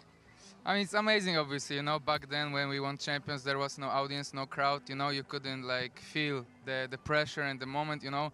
Now, finally, we have people here around supporting or hating, doesn't matter, you know. We want to feel the vibe of, like, LATAM and stuff. This is just amazing to be here, but straight from Europe. It's been cold, now it's hot, and we love it. Thank you so much, and let's keep vibing. Thank you. It has been, that's great moves there, Jen, and good moves, Starzo. It has been 5 years since we've seen, about 5 years since we've seen Starzo have an opportunity like this, but he makes a great point, Sideshow. He wasn't playing in front of a crowd. This is a different vibe, a completely different vibe than what he's used to. And you know what else? That when Martine was last at an event like this, he crumbled under that pressure. Yeah. And now we've actually seen him flourish on this team to become a backbone, putting up multi-kill after multi-kill after multi-kill. It's about thriving in that pressure scenario. And for Martine, we saw him put together 2 back-to-back insane performances in BO5. Was 126 Yeah. kills A in the record-breaking of BO5 kills. And that was just after he almost broke the record, dropping 106. So, you know, insane BO5s. Yeah. And guess whose record he broke? Kankang, who sits opposite him now in the opening match. He's been unbelievable, I think, both individually, but within the system that has been created around him. He's a super flashy player, but I also feel like he plays with a lot of class. He's not just over swinging to try and hunt for a lot of kills. He's not that kind of guy. Yeah. He's putting up insane numbers within the system that has been created around it. And maybe that's why he is putting up insane numbers, because they're enabling his Yoru so effectively. I think most people coming into this event are rating him as the best player. Yeah. Like heading into this of kickoff globally. I just feel like when you have a player like this who can approach these situations not just with, you know, great speed, great accuracy, but also has that wherewithal and the headspace to be like, hey, let me go ahead and take these fights when I need to take these fights. Playing an agent like Yoru really sets him up for that success. I would be shocked if we don't continue to see that momentum carry forward here in this match, Sideshow. Yeah, and I think that he's actually got an opportunity here to have a gap in the Yoru matchup, because this is Martin, the smartest duelist that we have that plays the Yoru matchup, against a team EDG that have actually struggled to implement the Yoru. You know, it was Kankang who was trying to pick it up towards the end of last year. Now they've thrown it onto CB. And many would say should have picked up. Yeah. Should have tried to just force his way into perfecting that agent, because it is the op agent of the moment, right? But where they've been finding success playing with Kankang now is when he's on the Jet, can still op. Like when he's playing on Abyss. When he's on the Chamber, can still op. But across the other maps, it is CB picking up that role, and you have one of the best offers of all time on your team. And that does, I think, raise question marks. There is danger there, but if they can lean into those agents where he is going off, like Jet the on Jet on Abyss, I mean, he they plays can win. Chamber on Haven, for example, too. But I think there's also another win con when you take the op out of his hands, where he can play the Neon and run around and kill people with a rifle. Yes. But at the moment, when I'm watching EDG, I'm seeing Kankang have to do too much. Like, he is overextending in some positions, because he feels like, I have to be the carry for this team. Who picks up the slack then in that case? Well, I think it should be and has to be CB, the guy that they got in to actually play the Yoru. But from what I've seen, he's still quite a way off from like somebody like Martin. They're in different tiers at the moment. Yeah, so but that's problematic, that would be, well, that would be the learning opportunity of playing at an event like this, where you get to play against people who are genuinely excellent and learn from them. Yeah, and by the way, you saw his agent picks there. There is a pretty significant, just on paper, you can't dispute disparity between when he's playing Neon, Jet, Chamber, putting up like 0.85 plus kills per round on all those. The other three duelists, it's like low 0.7s. It just straight up is a difference even in the numbers. Well, let's go ahead and keep the conversation going about Kankang. We have Jen Lee standing by with the man himself. Hey guys, Jen here with Kankang and Valorant. Now, Kankang, a lot of people are looking forward to the Martin versus Kankang matchup today, especially because Martin recently set a new record. So what do you think about facing him today, and what do you think of him as a player? 我觉得跟一个强力的选手去打比赛应该是一件很激动、很开心的事情，所以说我很期待今天的比赛。我希望能够不留遗憾，然后打出精彩的比赛吧。 I think it's very exciting to face against with such a strong player on the stage. So I hope it will be a very exciting match, and I'm really looking forward to play against with them on the stage. And hopefully it could be an exciting match, and I will give it my all and do my best in this on the stage. All right, we'll be looking forward to that. Thank you and good luck. Well, if there's one thing that we know about Kankang and his EDG lineup, they do leave it all on that stage. But of course, the champs curse struck this squad in 2025. They were only able to make it to Masters Bangkok last year. And in 2026, they have made big changes, right? And we talked about this extensively. We're talking about what's going on with Kankang and the op, how does CB kind of play into this as well. There's obviously a lot of these like conversations that need to be had here, but there still are a lot of familiar faces on this squad that fans of Valorant Wyatt should know and love. I think, as always, EDG, they're going to need to also, we're talking about Kankang, but lean into Chichu. I think it's that duo that is always going to be the I always see Chichu as the guy. Yeah, those are the two that can propel EDG to an unexpected run at this tournament where most people are rating them as the lowest ranked team coming in. But on top of that, I don't think just 2 players are going to be enough to make a deep run, upset map, maybe an upset series win, right? But they're going to need someone else to be that guy along with the 2 of them. A trio is going to need to activate. Well, I think if there was a chance of an upset, it might even happen in this match. I don't think that... Yeah, I agree. I don't think necessarily EDG are the strongest of the Chinese teams or anything, but the specific way that the map pools interact here, I think is interesting because the 2, they both ban the same map. Both of these squads like to permaban Breeze. And if you can play chicken and force General Mates to be the one to make that first ban, then you can try to access Corrode or Abyss, where you've actually got an opportunity. Look here, they don't play Breeze, which gives you an opportunity to pick into Corrode, which they're 0 and 2 on. That's a map where EDG plays Sage, Yoru, Phoenix. It's an odd map that you've got to be prepped for, and I also think their Abyss is a potential weakness here too. I think EDG have got to recognize we are the underdogs. We got to gamble in the map veto. We got to ban Split immediately, hope that they ban Breeze, and punish them on Corrode. And at that point, maybe the series is winnable. Yeah. Wyatt, what's your make on well, there? look, this Gentlemates team, they are traditional with their Valorant. They like to play the first 3 maps that came out in the beta. But yeah, for EDG, they have been across the board playing it all. I think it's maybe difficult to you know, like give them a hard, this is their home map.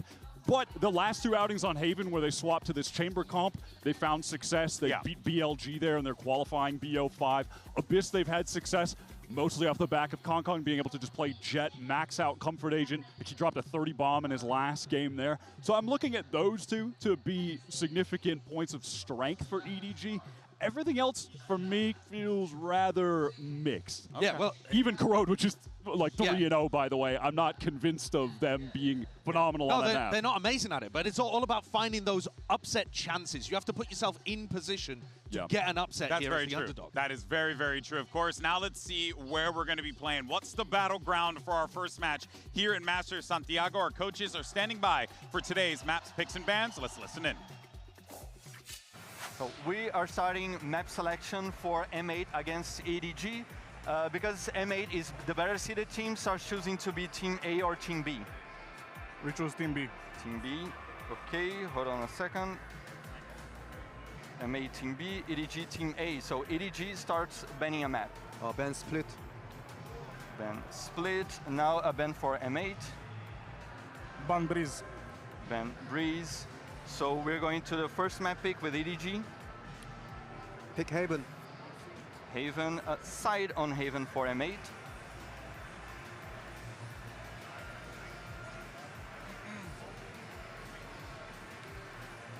Start attack. Attack.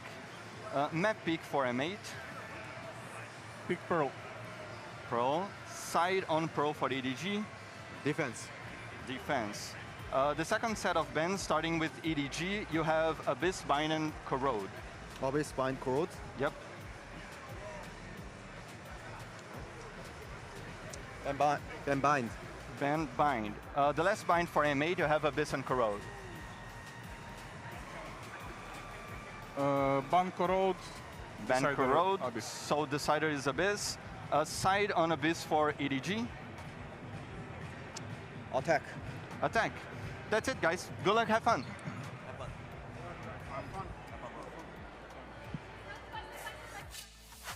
I think they did a good job there of forcing General Mates to be the one to pick the permaban originally, but they didn't go in the Corrode or Abyss direction early on. They've gone for Haven, a map where Kang plays Chamber. So they're putting a lot of stock in that map working well to even get them to the third where they could win. Yeah, map where Mates are undefeated. I do think this pool is pretty good for EDG, though. It's not bad. Overall, yeah, I feel like it could have been worse if Split, Bind were in there. It could have been really awkward. Could have been a dominant win for Mace. If they can get the win on Haven, because I do think EDG played some great rounds there, but there were some rounds on defense where it just felt like their setups were not particularly well thought out, not a lot of intention behind them.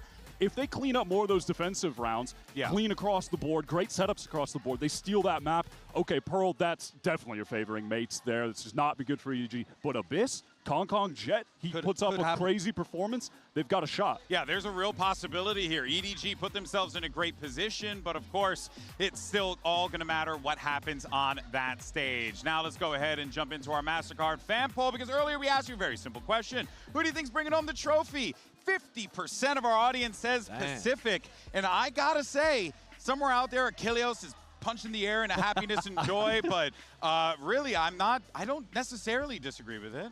I am surprised, actually, that there's not more people going for Americas. I really thought there were. Across the community, I've seen a lot of belief in G2, generally speaking. But Pacific are just so good at the double duelist meta. They've got a bunch of teams here. Hop off at global you got T1 and PaperX in a double duelist meta. Yeah, I mean, they're not there's even the no number way one seeds. one of them is going to go crazy. Yeah, it has to. I mean, I mean, not also really good, but you got to check the statistics. But I'm going to the teams here that are not the rookie teams, because that's the real danger for an auction build. Yeah, you're looking at T1 and PaperX. They've done this before. They both won trophies last year. And again, we really haven't talked much about it, but you got to factor in this atmosphere in here is insanity. So it's going to really just put a lot of pressure on these players when they can't even hear themselves over the deafening audio. I was going to say, I could see some players or some of these new teams like Gentlemates, they're off to a hot start. Crowds going crazy. They're feeding off that, but if things start going wrong, that's when some of these new teams crumble because they don't know how to get that momentum back, and losing feels even worse when it starts getting silent. When you look at the other side, though, too, EDG have got a new player that's never been to a global event, he said after they did well in China, I think it'll actually be easier to play at globals because people are not going to anti-strat us as much.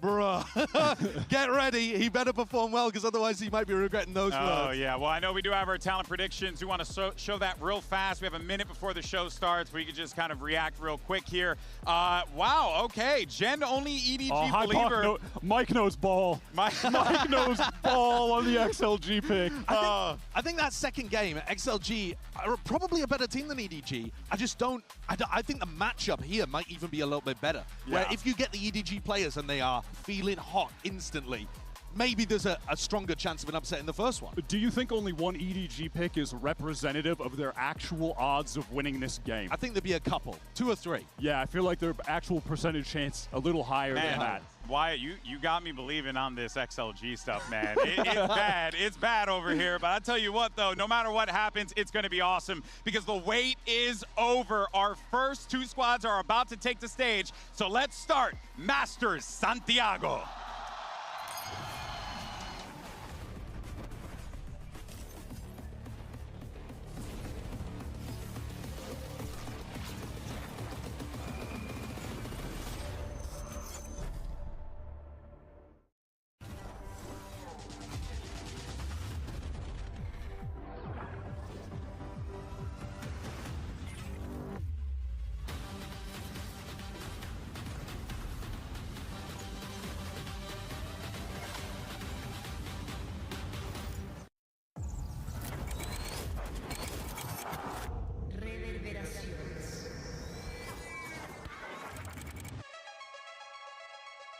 Puedes sentirlas por toda la ciudad.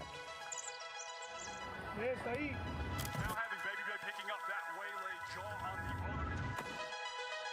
Cada acción crea una onda que viaja a través del tiempo.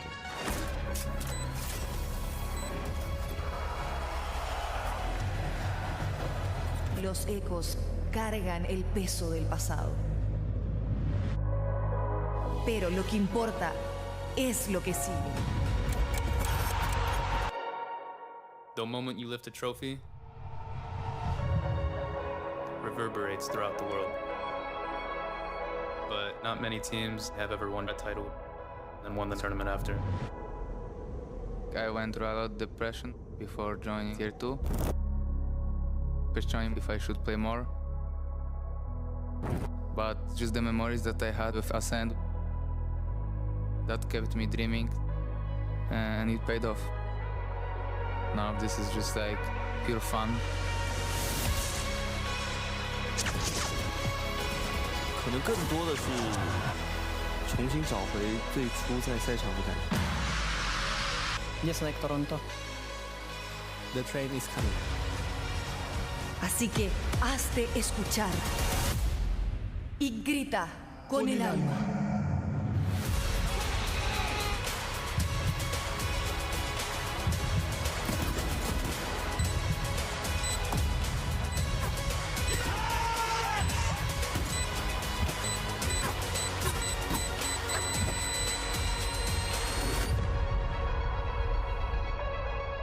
confident for sure.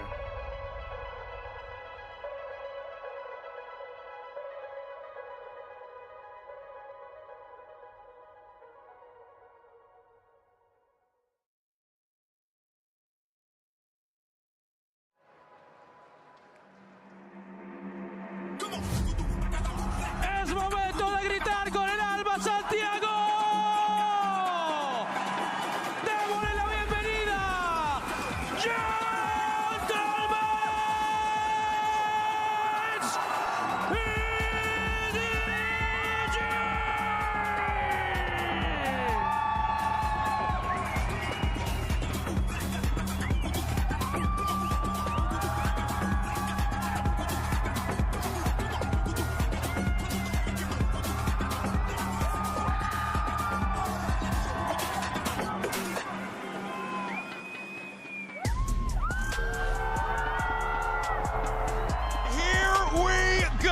Doesn't get any better than this. The first match of Master Santiago. Gentlemates versus EDG. A first-time matchup, but players who are so familiar with what each and every one of them are capable of. And here's the series layout sideshow. This is going to be a brawl.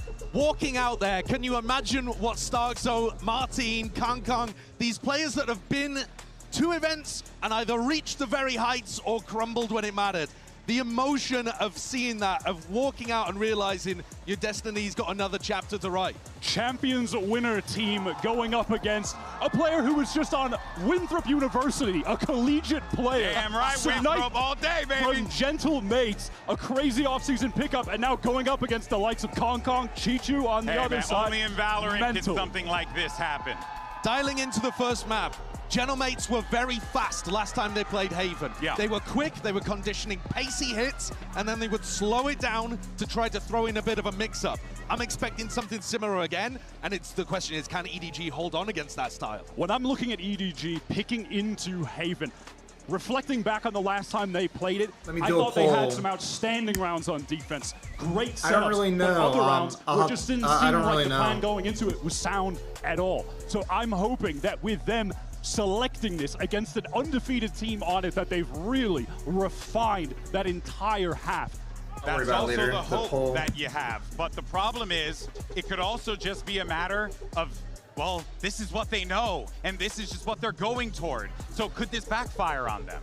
When we're talking about the one team that I support as of the moment is Team Liquid, but they don't play until tomorrow. He can be the X factor on the team, where he can specifically pick up that operator. Haven is going to be a go-to. His chamber play has been really phenomenal, putting up some of the best stats he's got, and obviously can op there a ton. I think, though, when the sides flip in the second half, that means there's going to be much more pressure on the entry. Because Kong can't really be doing that on this map if they continue playing the chamber comps. Correct. So you're looking at Kong in the first half, but then in the second, he needs his team to be there in order to keep that momentum going. To look at Gentlemates, I feel like this is one of the maps that honestly best displayed how good their understanding of the strategic fundamentals around this Yoru actually are. Yeah.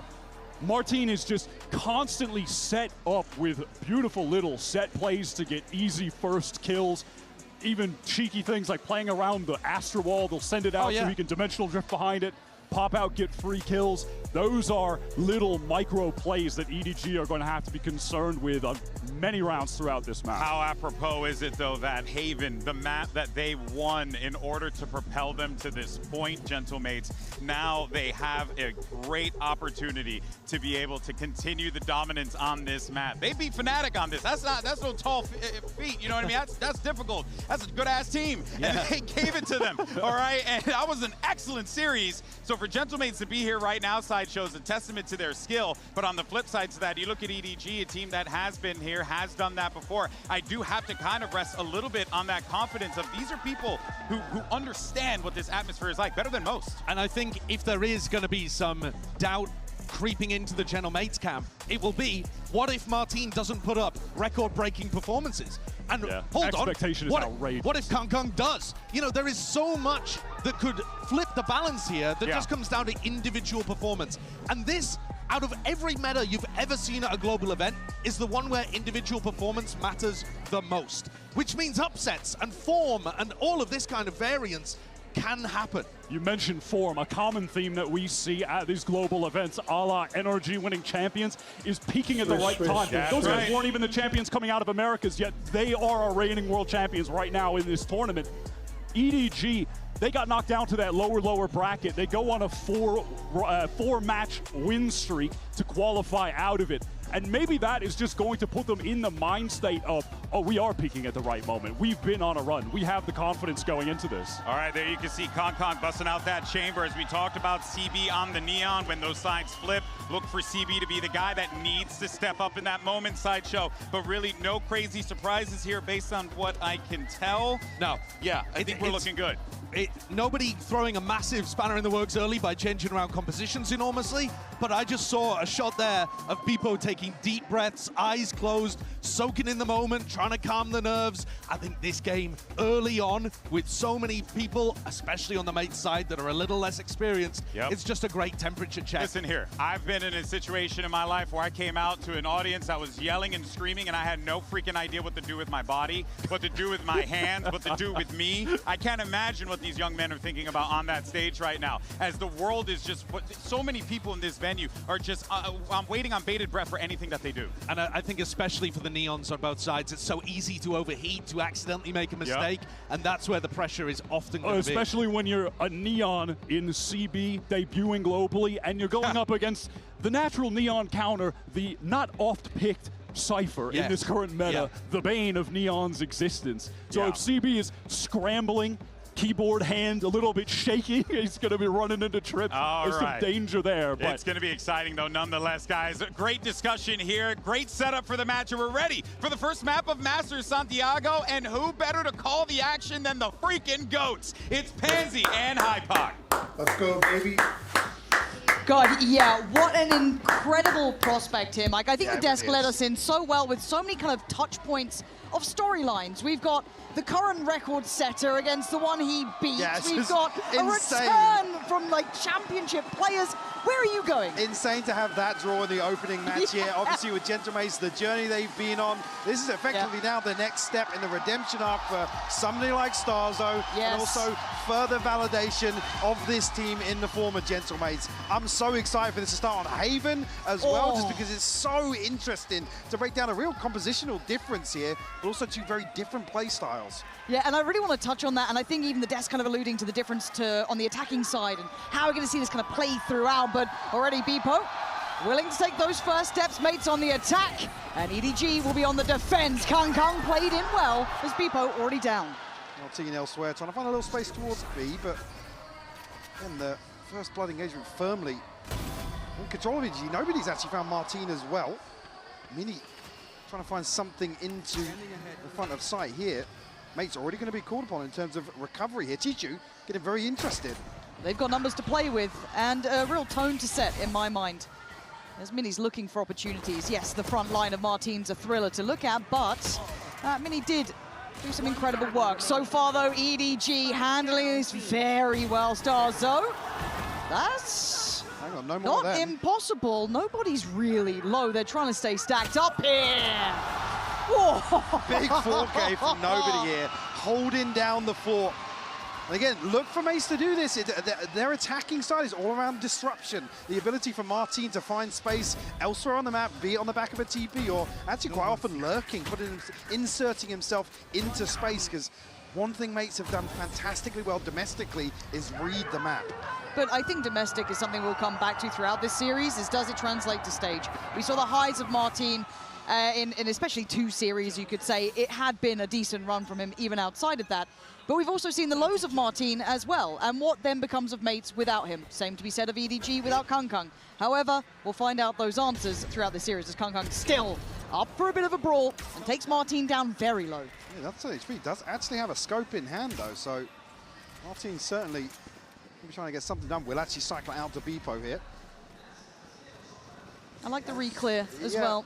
Elsewhere, Mini hasn't made progress here, but EDG very paranoid that mates are going to sit behind this. I'm surprised that it's taken this long to find a reaction, but I guess with that neon, they can just kind of throw CB over there if they feel necessary. But this will be down to just Smoggy. Can he handle what's coming his way? They are only on pistols. There is going to be that outlaw with Beepo, do you remember? But Smoggy willing to posture up, man. And again, look at the garage slip as well. That's Mini trying to find a little bit of backline pressure. Isolating the fight on the C site with just 2 there now. It gets a bit dangerous. It's still way better weaponry. Still got shield. Still got, well, I was going to say util. Not too much of that left. Kangkang's got to be careful. He looks like he wants to try and clear in. Oh, He's actually shut down. Mini. No! Starzo's found one as well. Oh my word, is this really the answer back? A little slow, a little behind the curve, EDG. Did you think you could hold it all yourself on that site? But still, no plant yet. Still 2 players alive. CB one of them, and Chichu the other. Overwhelmed. Gentle mates. Is this how you're really going to set things off? 1-1, instantly answering back. Then early on pushed into recovery mode, and a round 2 flip has got to feel fantastic for Gentlemates. And I just have to highlight that wasn't just the Martin show. The start of things, he was already taken down low by Kangkang, that lovely little tag at the beginning, cycling it out, really good mental work, heading towards that C site, just figuring out that next path. Credit in that regard to Mini, who again finds himself in these sorts of positions to find impact. I wonder now if EDG was rattled a little bit by that round 2, but 3-player stack here towards C, and Gentlemates, no secrets about this on the way in. Yeah, they're pretty direct in this one, and Starzo going to continue on. This is a very light reinvestment from EDG, so you're looking at maybe Kangkang doing a bit of damage, maybe with the Headhunter here, but otherwise it's a Sheriff and a Stinger, so any more would be great, but they're being really robust with this. Not going to let too many issues start to compile. Ult there for Mini as well, so that should be in the pocket if necessary going forward. Starzo, though, willing to go for a bit of a hunt here. Ooh, I think they'll try. Confidence here in the anti-eco as well is key for me. Gentlemates not straying away from what's worked for them previously. That's what we see coming up against a big name, big players on the other side of the scoreboard. Certainly a positive. And I just didn't think that was going to translate so early from what we saw in EMEA. If I'm honest, I thought this could be a really big half for EDG to kind of be like, look, yeah, it's all cool that you guys did that regionally. It's not going to work here. Right, in terms of this sort of pacing, I'm more concerned about EDG's second half. The desk touching on this bar. Entries, Kangkang is going to struggle massively. They can't really keep things in check in the next few rounds here on their defensive side. Mates now switching things up. We'll take comfortable control of A-Long immediately here. See how they work the map, and something, again, I think Sideshow was kind of alluding to was also the tempo that we've seen the mates play with, that kind of very high tempo, very fast pace, high pressure, but they can sit back into a slower pace as well, kind of really play and toy with those expectations. Nobody's still going to invest in the drone here. Again, EDG paranoid that there is pressure behind this initial probe towards Long, but Mini and Glyph elsewhere. Oh, lovely adaptation. Right, we saw this late pivot towards C. There wasn't the same re-clear on A. Look at this. EDG are lapping this one up, so Mini once again gets to slip. He spotted Chichu for sure, but does he think about Smoggy? No. The plant's on A. They're going to be in a post-plant 4v5. We'll be conscious here, actually, already. CB very close in the backlines here. Glyph now turning his attention, but he'll be able to slip into sewers here in a comfortable post-plant setup for mates. Let's see, okay, Paranoia finds nothing, so still very much shouldering up on CT. Good trades from EDG, and a better follow-up from nobody. Takes away Starzo, and EDG clearing house. That was a clean as hell retake. Credit in that regard to actually back away from A, respecting this pressure that's building towards C. EDG barely break a sweat there in the retake. Mates really forced off some of these early angles, but I'm not entirely sure how Smoggy or Chichu got this first one seemingly for free ahead of, yeah, right here onto Beepo. Maybe looking to catch somebody in the trap outside CT, but doesn't amount to anything here. Well, we're seeing the strengths from both of these. Some of that, I just love seeing that experience from EDG, just calm on that retake. Even with the Paranoia finding nothing, maybe a little overstep from mates, as you said, trying to find something on that CT side. But as we go back in, full buy for both sides. A couple of ults starting to come through. Nobody has his, but Kangkang taking a walk. There's some of the util. Mini can be trying to at least keep some notice that there is presence here, but Kangkang finally forced away. Key to remove some of that comfort from Mini as well, in terms of not allowing him to lurk around. No ping there. No ping there, Martin slipping. This could be a hell of a way to open it up, but that wasn't clean enough, and you don't get away with stuff like that against EDG. Can Mates make something of this still? 3 players on the A site. That's a lot of bodies to try and get through, and Mates are having none of it. They're on the run. We'll try and get ahead of Smoggy here in transition. Again, still a bit of a gap to close. Rotation coming through from EDG, but Smoggy's get onto site here. Smoggy's TP'd across. He has. Hunter's Fury coming in as well. Starzo having to dip, dodge, and dive between all of this, but they're playing the cards close to the chest. CB's here as well. And that's going to give away a little bit of the game, and they're going to try and clear back sight. EDG once again having none of it, but Beepo coming alive, securing at least a plant now. Just down to Chichu. A clean plant here, and he's got the camera set up as well. Spotted him. Chichu's got to go big. It ain't going to happen. Mates with a lovely pivot there. We get ahead of the rotation here, and initially it looks like they're going to fall short once more on the site, but Beepo finding 2 crucial kills here to guarantee the plant. Put them at an advantage here in terms of numbers. Oh, he did well there on that follow-up, didn't he? It'll be a little frustrating again, because I'm expecting Mace to clear back. So as soon as the Paranoia comes through, there's a Hunter's Fury from spawn. You've got solid information on 2 people. Nobody really oversteps the mark. Great work from Gentlemates once more. Here, Kung tour de force in hand now. Smoggy going to feel the heat once more in the early round. He's been put through his paces so far, hasn't he? Still got the Paranoia. Guardian is all he's got to play with, and they are close in that smoke. Looks like it's going to be a burst towards backside. He is going to be caught in that stun, though. Smoggy, do you get to live? Do you get to keep your life? CB is going to be trying to fight for you. Mates just scaling up a little carefully here, but backside is no longer safe. Jishu's stacked up, though. I'll sit and wait this one now. That's just shocked off. Gonna land onto Smoggy. Okay, the captain making it look casual as Mates handling EDG so easily. Another situation now where they're catching players in rotation. EDG just throw bodies towards site. Mini capitalizes once more from Garage, and Mates call the freeze. God, and look at the Paranoia in Chichu's head. He's like, well, they're not here. They're not gone for the plant. Have they slipped Garage? Are they trying B? Okay, I've seen him again, but now I can't do much to deny this. Nice pickup on a kill, but the trade comes in instantaneous. So going to spread the wealth and try and get Martin ready with that ult as soon as possible. Kung, once upon a time, I'd be paying attention now. I'd be like, well, there is a chance. There's a reason this man will always command our attention. I've seen things on this site. But right now, need a miracle. Recon will go up. Stall Kung a little further. Nice now with the star gun up. Yeah, there's no way he's digging all 3 out here. He might get one, maybe a second if the gods are favorable, but Kung knows the win cons are just not there, mate. Mike, it's that slip from Mini. It's that really diligent, clear backside on Smoggy. We're seeing some good signs here. And another thing that Mates are good at, we talk about this time and time again in the EMEA. Mini will find the kill. Mates are happy to just cut, sound, sit, and allow that Paranoia to build. They're always looking to catch people in transition. Never want to hit these sites where somebody's comfortably tucked in. EDG actually forced into a very early timeout here. And do you see a clear adjustment, or do you just think this is, again, seeing that strong suit of Mates kicking in? We haven't even really seen Martin at the helm. I mean, here's the thing. On the defensive side for EDG, they almost have to just absorb some of these site hits because not really many tools to put CB into an aggressive... What, you got the Paranoia? Right now, Smoggy's tucked into plat. He's using it to slow down a C-long push.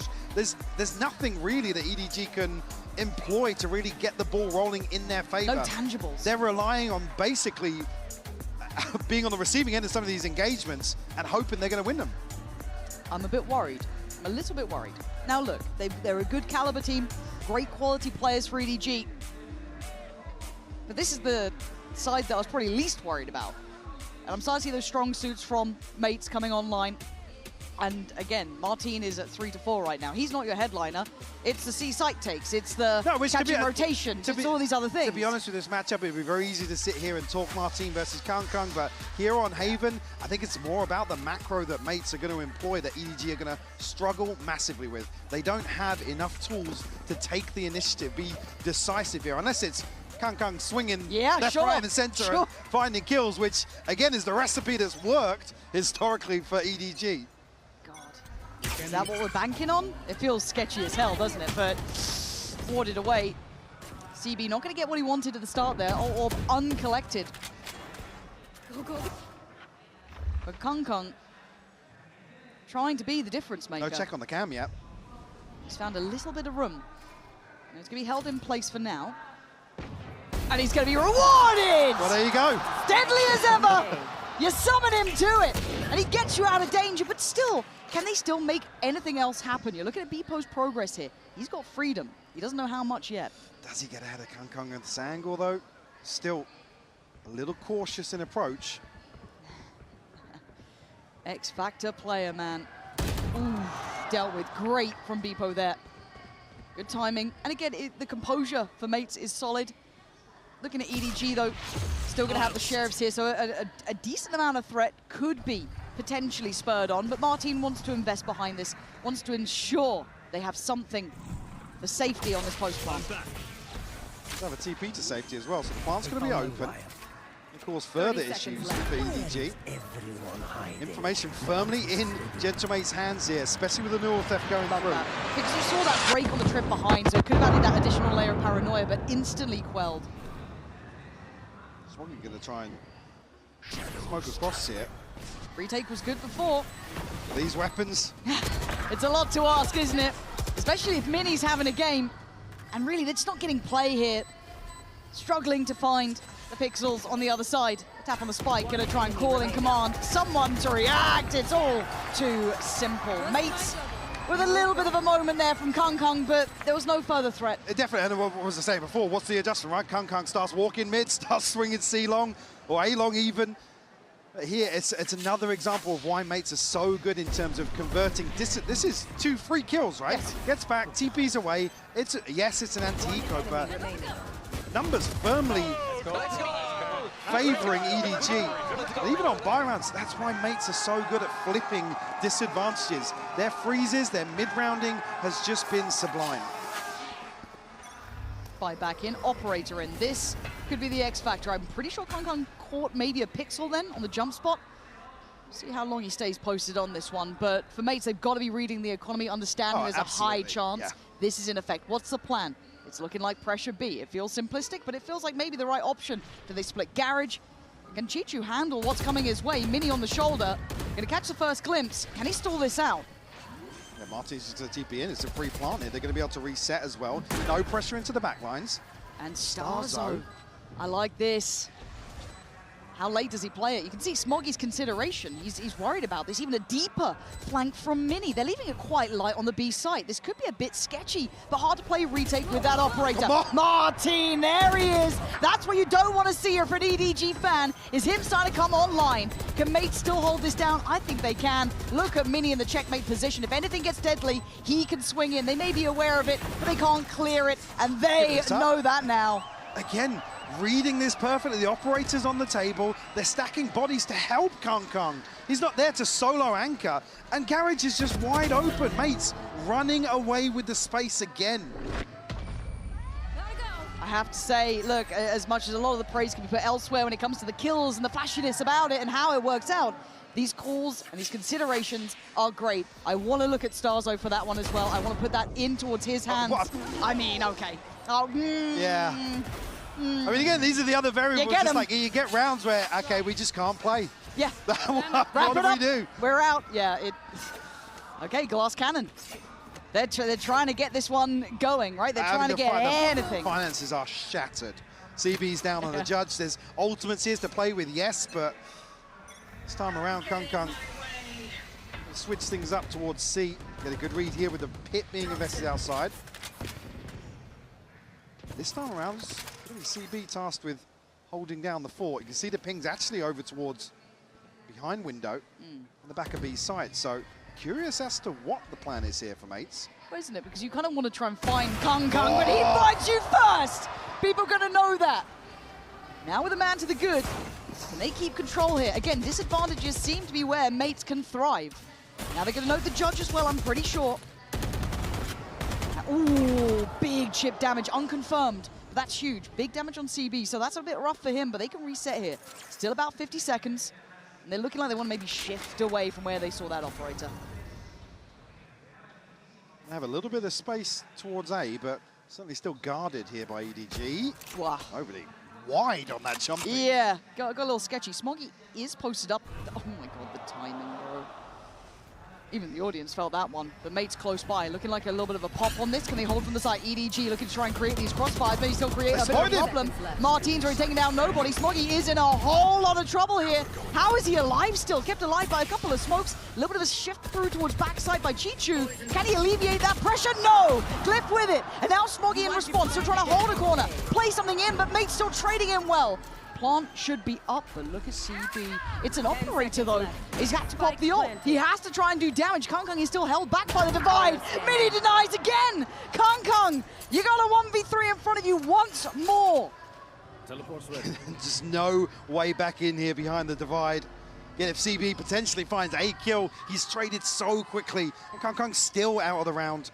Has to hold on to this now. As you said, the glass cannon in round 9. God, it starts feeling like a poison chalice as well. Just always wanted to save it, keep it, try and build around it, do what you can with it. And it has bailed them out regionally, I'd say, but here, man, mates seem to just have great reads, even in the disadvantage after that opening pick. Well, they still figure it out. Even if Gentlemates decide to hit the site that Kung's on, the way that Beepo and Martin have been playing, you've got to argue they're going to be well equipped to get themselves at least into a favorable trade or get themselves onto site still. Beautiful shot here to obviously open things up. But again, it's the solid mid-round in here. Put themselves into a 4v2 effectively to take the A site. And then they freeze behind the orb. It's Smoggy's stuck in the worst position possible, just banking on the smokes lasted. Yeah, very concerned, a 5-round gap, and honestly, not many positives for EDG to really pin their hopes to. Again, they're stacking bodies behind this operator once more. Can mates figure out what's going on in this round? It seems so similar, doesn't it? The additional adjustment being Beepo's position, maybe? Dedicated and kind of tucked in towards Suo, while we've still got this consideration on the B approach. Waiting stacked up in case there was that operator. Not to be the case, so they've already got past the first hurdle. They've left Kung on the other side of the map, posted down A long. Beepo is a checkmate to that, though. That's an issue they're going to have to deal with that they don't know about. Information coming towards the B site. How does EDG prepare themselves? Nobody really holding down front side of site, but again, with Chichi on a sheriff, you don't expect him really to be posted up. Smokes will lay up. Nobody actually in a chunk there off the shock dart, down to 54 HP now. Kung still cautious yet. He's outside here. Beepo's actually behind him as well. Ooh, nice shot. Well, just but there's more. There's so many more, right? They were so scaled up behind that, so they're able to trade in. Chichu is doing seriously well here, making something out of nothing, and maybe there's still a chance. Bullet to the back as EDG still hold the numbers. Martin and Glyph, can you navigate it somehow? You've got problems on the site. Nobody's still here. It's all down to one. Martin wants to plant. He can't get away. EDG scrapping for just a round. This time well-equipped to greet that mid-round, the pivot elsewhere with Kung. I was hoping maybe it'd go a little deeper towards lobby, but actually able to hold his position here, catches Beepo at that crucial moment of the round where somebody slips forward from mates. Oh, Chichu's done well there. How did the snakebite kill come through? Oh, okay, so yes, it was a tag and then he obviously finished off. So a response found here in round 10. He's back at, well, some sort of buffer for the final 2 rounds here in terms of the finances. Nobody in Smoggy with ults to play with. Side of mates. Ooh, the challenge. Oh, hang on. They're actually going to Kung this time. Normally he hasn't had this level of play. It's just not been going his side. Nobody. He got a couple of tags off that potentially, but Kung's still on patrol. Yeah, that's not able to. The longest arms I've ever seen. I think he had a smite there. I have no clue. And Beepo again left a little alone, but doesn't get cleared by the owl drone. So does he get left to work? Yeah, he does, but he fails. CB's got him. That's a big hold towards the A site. And they're going back towards him. Kung going to bow out of it, play it safe. Now they're reading this as mates pivoting elsewhere on the map, so conditioned, conceding this A site for the time being. Kung still on a very deep angle. I think he's holding probably towards the backside of default. Mates will have an opportunity here. 3v5. I mean, Martin maybe gets his ult, if they even get that far. Kongkong's close. CB might swing on... Actually, no, playing it really cautiously because they've still got Kongkong. Keeping eyes on, it's down to 2. Martin and his ult might be the only saving grace they have, and it's read so well! You've seen this man work, and you'll see it again. Oh, he's feeling himself! Putting on a show! EDG with a little bit of a reminder of what that man can do. Again, the sort of round you never want to see EDG bank on, but they certainly have as an ace up the sleeve, time and time again. Unfortunately, no coverage towards heaven here, and Kongkong just runs away with it. Audacious work. Let's go! Somehow now on the brink of potentially a 7-5 half. Wow. Gaps in the purchase here for mates. But plenty of ults to work with. Might just be a lifeline in terms of coming into the second half here, and EDG having a little bit of momentum. Finally. It's a heartbeat. I'll take that. It felt dreary, but spotted early. Does Kongkong get to live? Tagged up. Huge info. Kongkong on the run. He's being hunted down. Stars are going to get Chichu. Kongkong stays alive on 25 HP, but plays from CT. They've already taken site. Big tempo shift here from Gentlemate. Cliff takes away Kongkong. Spots out more. They're down to only 3. Go, go, go. He'd be trying to get past this trip now, but against so many bodies looking his way. Just sheer numbers, sheer force. Nobody in Smoggy. This is more than uphill. There's an army in the way. I don't think they're going to make it through that choke point. Yeah, they're absolutely not. They are dead to rights. Mates answer back with a flawless round, establishing a clean scoreline. Again, another example of the turn of pace that just suits them so well to secure this 8-4 half.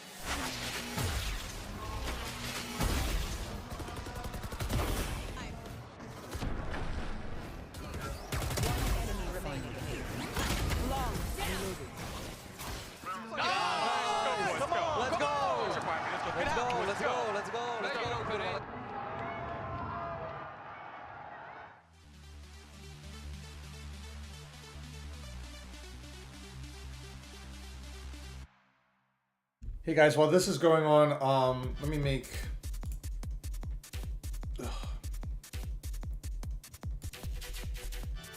I might get a racing game. Oops. Oh, but you know, I'll hide it until... Boom.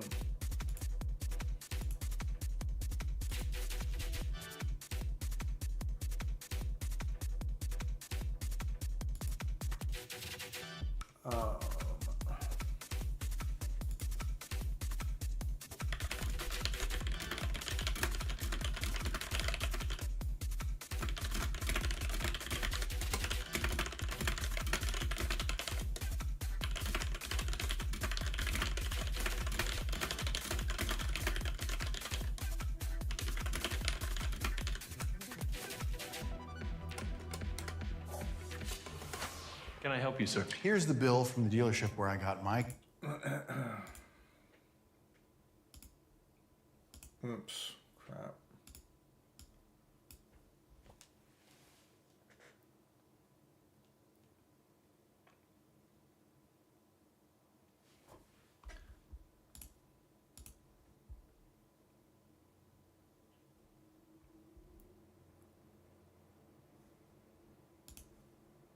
Very well with Gentlemates, and this was the side that there were some concerns about how they're going to implement someone like Kongkong on the chamber. Again, sure, we could sit here and say brute force is the answer, right? But it's just, it doesn't feel comfortable, and particularly with mates, the way they like to play on the defense, on Haven, they will sit 3 people in backside of B, just ready for something to happen. Again, Martin is always on point with his TPs. Even if somebody's challenging A long, they're still happy to dig their heels in, basically fight ahead of the execution. So I'm very concerned now. You could argue, yes, a little bit of momentum building, but that round 12, the perfect answer for mates to end that first half, to just strip away any sort of confidence to carry that across.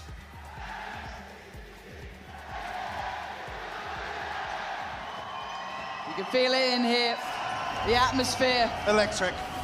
We've said it before, we'll probably say it again throughout this event, but it truly is.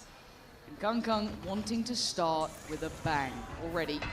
Spots out one, and sadly there was a second. So early advantage for mates there. Beepo going to do well to be rewarded. Look at the trap here on no. C-Long. Oh no. Good luck. Have fun. Yeah, absolutely not. Cliff, beds too. It's easy work. Mates feel like they just have the playbook in front of them. Are they? How the hell did they have that so perfect? So again, it's similar ethos to what they show in the first half, just catching players off guard in these situations so many times. It's tailor-made, man. That little like crossfire on the C push-up, the catch on long with a double stack. It felt like they had more players on the map. Yeah, you're right. It's almost like they have an extra body. Like, again, for Kung to go forwards here, be caught so early on, it's tough to really get anything to string together here in the pistol. The buyback in going to be well invested from Gentlemates. Got a shield in. Still trying to make something work with the Headhunter here. That's where Martin will start to excel, though. A scope in hand and just looking to wreak havoc on this defensive side of Haven. See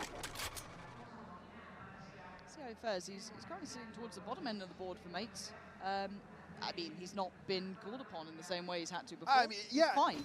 Could be concerning, but for me, it's just a positive to see mates bring across form in the rest of the roster here. Absolutely. And still look very comfortable in terms of what their win conditions were. Starzo obviously still calling very solid mid-rounds. Really good game here so far from him. You almost wouldn't want to see Martin come and put up another record-breaking performance here in the opening game. Yeah, adds a bit of validity to it, as people are going to get that first real committed contact, and actually pressure off the back. They're trying to scale up, but that felt a little out of sorts there, as mates making light work. EDG, I don't know, high hopes, I guess, was the game plan, and... Smoggy. You got more of that, Smoggy? No. Okay, fair enough. That's good. All good. All good. All good. Thank God. We've had a couple moments already. It's game one. Game one. 10 rounds, though, Mike. There's only so many ways we can kind of look at this one with high hopes for EDG. This is a rough start in my mind. I mean, you come into this now a huge advantage in terms of the purchase, but it needs to be just flawless here from EDG. Yes. Have any sort of faith that they're going to be able to string together solid ideas to find 6 rounds on the attacking side. Again, statistically, it's not necessarily weak at either side of the coin, but the stylistic change is what we're really leaning into here versus Gentlemates. And actually, Mates actually switching things up. This is not traditionally where you see them posted on some of these defensive rounds. No, it's a little bit curious, and maybe something that's just tailor-made, knowing what EDG like, maybe a preference. The anti-Kung. It is, isn't it? Let's be honest, and it also makes it really hard work for CB, who's meant to be that kind of like back line. If all goes wrong with Kung, at least we've got CB who can maybe open up something. But and yeah, look at that. Oh God, just don't go in the smoke. Go elsewhere. Oh. Feels like watching moments before a disaster happens. But again, buy round, and look what's been achieved so far. It's next to nothing here. I mean, Starzo's holding down the fort with a ghost. Okay, forced off. So humbled somewhat. Do they now pivot away? Do they want to explore this A side further? I think you would, right? You'd start maybe questioning what's going on, but CB's going to catch Martin. They're still holding by B. They haven't fully committed towards this A rotation, whereas I think mates were maybe thinking they would have done by now. Spike is walking mid here. Glyph again, the second ghost catches a headshot, but nobody going to shut him down. Still 5 standing. I wanted it to be flawless, and so far so good here with the plant coming in. Yeah, this is good. Spike planted. EDG to navigate the path perfectly thus far. Okay. Beepo, 1v5. Have I ever told you the story? No. 5 to 10. EDG, they've started a very long journey. They got the boots on. They're looking at the hill. They're yet to even get to the hill, but they've got the boots on.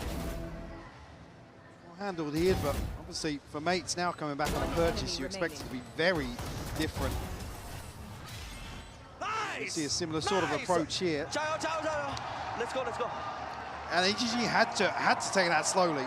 Again, in terms of how you want to see them approach it. I don't think we're going to see CB barreling onto sites. No. Oh, we might see an example here of maybe an all-in. Oh, Martin, how far are we going on this? Because Smoggy's already slipped ahead. Okay, he's got one and he gets away. But Beepo's lost in the trade. And now the question and the challenge becomes, does EDG want to pressure this further, or do you then slow it down? I mean, you take that trade with Smoggy being the one to fall in the early round for sure. Certainly going to make the approach to A almost unthinkable. Well, there was CB and Kong that. They were thinking about it, getting a little closer, but backing away. And good coverage elsewhere. It's actually Glyph and Mini both posted up to greet potentially a pivot towards B. Very shallow drone here, conscious somebody's lurked forwards here, maybe to put Chichu in a position. But Starzo, the timing on his drone. Speaking of shallow drones, neither of them finding anything, really. And the absence of information, not really giving mates any indicator, but they've stayed put. Now, Martin could be a problem. Does it get noted on all of the util? I don't think he has yet. Okay, yeah, he's dead! Melted in a second with 30 seconds remaining. They're not going. Chichu can't make a step here. He is stepping in garage. Yeah, Glyph's going to come forward through mid. Does he catch this? Does he catch Glyph? I mean, he's heard the steps for sure. But he could be on for God timing. He's not. He turned away. Oh. He's just maybe paralyzed by choice almost. And unfortunately now Kung's made his way all the way through, right? They've rope-a-doped him pretty well here. Easy plant, no problems on this front. And you look, as said, where Kung's gone off to. He's deep in CT. He's got no problems in this one. And for Chichu, I don't think he caught anything on the back pedal there. But very aware someone's nearby. Gives him a haircut and takes off the head. Mini gonna follow up. EDG. All right, they're starting to get closer now. This is 4 alive. Big wins. I'm liking this. Progress towards some ultimates here, but not really. Thing available for the start of round 17 and get EDG to stable to whittle their way into a position here. Again, the catch on Martin. I'm not sure at the time. The TP was still there towards CT, I know, and they were creeping up long, but I think noted on sending the recon in. See, nobody's util identifying Martin's whereabouts. 7-10 feels possible to me then. I don't know why the scoreline, it's only a couple of rounds, I mean, like 3 rounds. Yeah, the purchase is not going to be good at all for Gentlemates. Like I said, no Ulster, Reliant really looking at Beepo in that regard, but Starzo one away, potentially. Yeah, I'm paying attention. Before, I was a little bit concerned this was going to be a bit of a shutdown and a shutout, and I think it was fair considering how that first half somewhat felt. And then you get the pistol in the second, and you're thinking, oh, okay, it's compounding. With a little bit of magic. There's a little bit of feeling of something here. It's too early to tell, but a timeout comes in. Mates need to get their heads in the right place. Again, they don't have big stage experience. I know, as I said, yeah, there's a champs winner. There's a few on that stage. But again, Starzo, it does feel like a different lifetime. There wasn't a crowd. There wasn't this pressure. There wasn't this environment where things do suddenly become possible. So you've got a mid-walk, it looks like. That is what Mates are just going to get this round done by. Why do I get nervous about these, though? Again, nobody from EDG going to be shoulder and window here. It's Kung the closest. Nobody out grass early. CBE is peeking now, but a big tag onto nobody. Yeah, okay, so they're going to leave him down, but it's Kung already to clear through on Starzo. That was good. Glad to get some, bodies dropped out of this. Kung can't just get a connection through all the util, but Chichu in the meantime slipped. That's pretty nice, giving some space towards the C site. I think Mini, the pennies dropped, but it's too late. Too little, too late. But again, you took a risk, you took a chance. Right now, they might just take another couple bodies as Chichu has instantly secured safety. People did a ton of damage before going down there, but still a 2v5 to be found. Very Make that nice. one. That's 5. That's flawless. They have such a huge cushion now in terms of this string of rounds. The ability to piece together 3 very solid responses. But this is what the timeout was for, right? This round coming was the timeout from Mates, and I'm seeing a couple of big purchases here. Mostly good Starzo, not something I was really thinking of throughout what we saw during EMEA at least. But Operator's in. Let us hunt. Taking on Kung Kung? Yeah, I was going to say, you're almost hoping Mates will sit back a little deeper here and rely on what's worked for them in terms of retakes on Haven, but going forward once more, Beepo shut down. And it's one, oh, what? Starzo with the bailout. He got 2 out of nowhere, maybe assisted by the damage done, but Kung Kung in the meantime has already started to work up towards B. Glyphs on a very passive angle on that A-side connector. Mini sitting super deep. Look how deep Mates are sitting here. Kung Kung will note the trip here, so solid information. They can't lurk out into B too comfortably. And now, actually, the benefit being, Smoggy's down. There's a sight line for Starzo to post up with that Operator. I just don't know what he's like with the Operator. Apparently pretty damn good.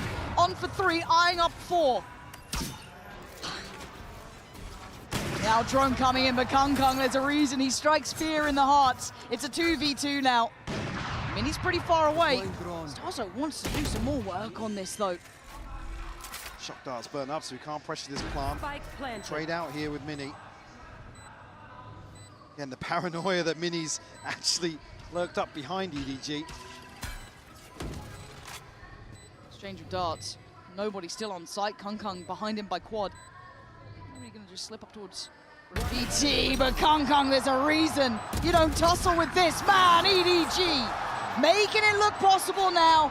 8 to 10, and Mates still frozen on those double digits. You see, they're still wanting to take the initiative at the start of this round, but Beepo just can't pin down that first kill. Again, the follow-up's great. Yeah. From Starzo, but it's just so risky. Unfortunately, EDG have been able to stick the landing in terms of some of these mid-rounds here on their attacking side. Again, with no real nuance, it's Kung Kung catching players off weird positions. These aren't really having to rely on many plans. It feels so repetitive now, trying to maybe isolate it. I think it's Smoggy who's been trying to get up towards long, scale in, and he's done really well in a couple of rounds to actually just best the opposition, but now they don't have that challenge. How do they read this? But the buy's shoddy at best. It's Ashiko. Divide there. Beepo's 1 away from ult, but not to hand. 2 away from Martin, but he's having a quiet game. And EDG starting to make it feel possible, make me believe in something here. Flash goes in, and once again, EDG hold the line. 2 players remaining, and then they are so close, Mike. They are knocking at the door, and they've been near on flawless in so many of these rounds. There's been not many kills, at all for the side of Gentlemen in some of these losses. I said it needed to be flawless to get 6 to tie things up. Now just within 1. And look at the ult starting to stack now for EDG. Like I said, they're not really relying on many plans or set pieces. They're just winning out some of these engagements. Gentlemen, I don't want to say feeding into, but they are certainly opening up for EDG. It's like I said, it hasn't been where their successes have lay on Haven in particular.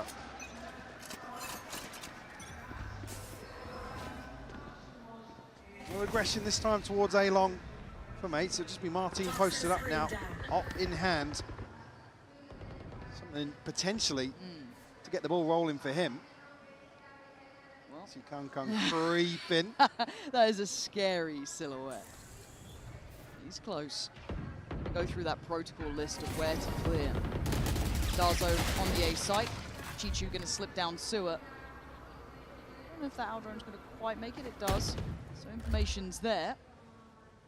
In the meantime, still working other opportunities. You can see that spike slowly and cautiously heading towards C. Mini's actually, I like that. Yeah, pushing further forwards here. Have the cam to play off, so he's got coverage towards Garage and Long, but plenty of bodies here, and unfortunately, nobody's still got a drone. That's the only... Mini's all in here. Yeah, there's no way out. And there's the drone, and he should be dead. He still gets 1. Wildly surprising, but nobody there on the trade, and Kung Kung's going walkabouts, man. This guy is something of just nightmares.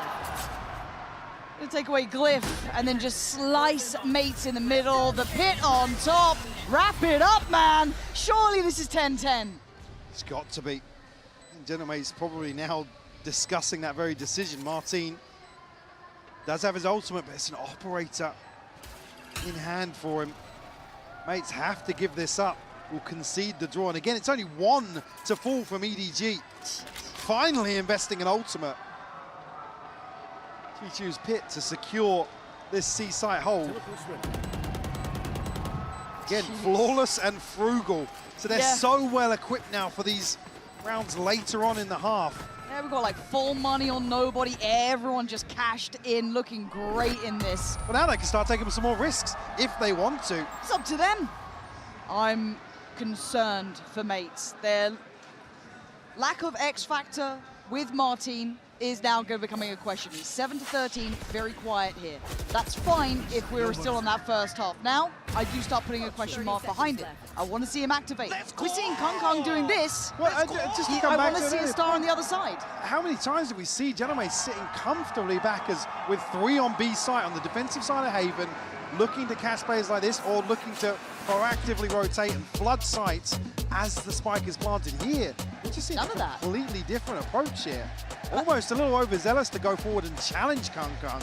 And like I said, you're giving EDG the 1 win condition that's glaringly obvious. Yeah, it's a bit strange. He's not even going crazy. He's 18 to 10, but... Which is wild, right? That's when you're talking about Kong Kong, the expectation does just become obscene. When your average is excellence, 18 to 10 isn't even that crazy on a debut game here. But still, I think you're right, because in my head, when I was looking at this on the second half, I thought Mates would be really well equipped stylistically to deal with this. Because the other thing as well, defensively, Martin, he plays very different on Haven. He's happy to be self-sufficient going forward. We're calling him Mr. Multi-Kill for a reason, and that part of that was how aggressive he was playing on the defense.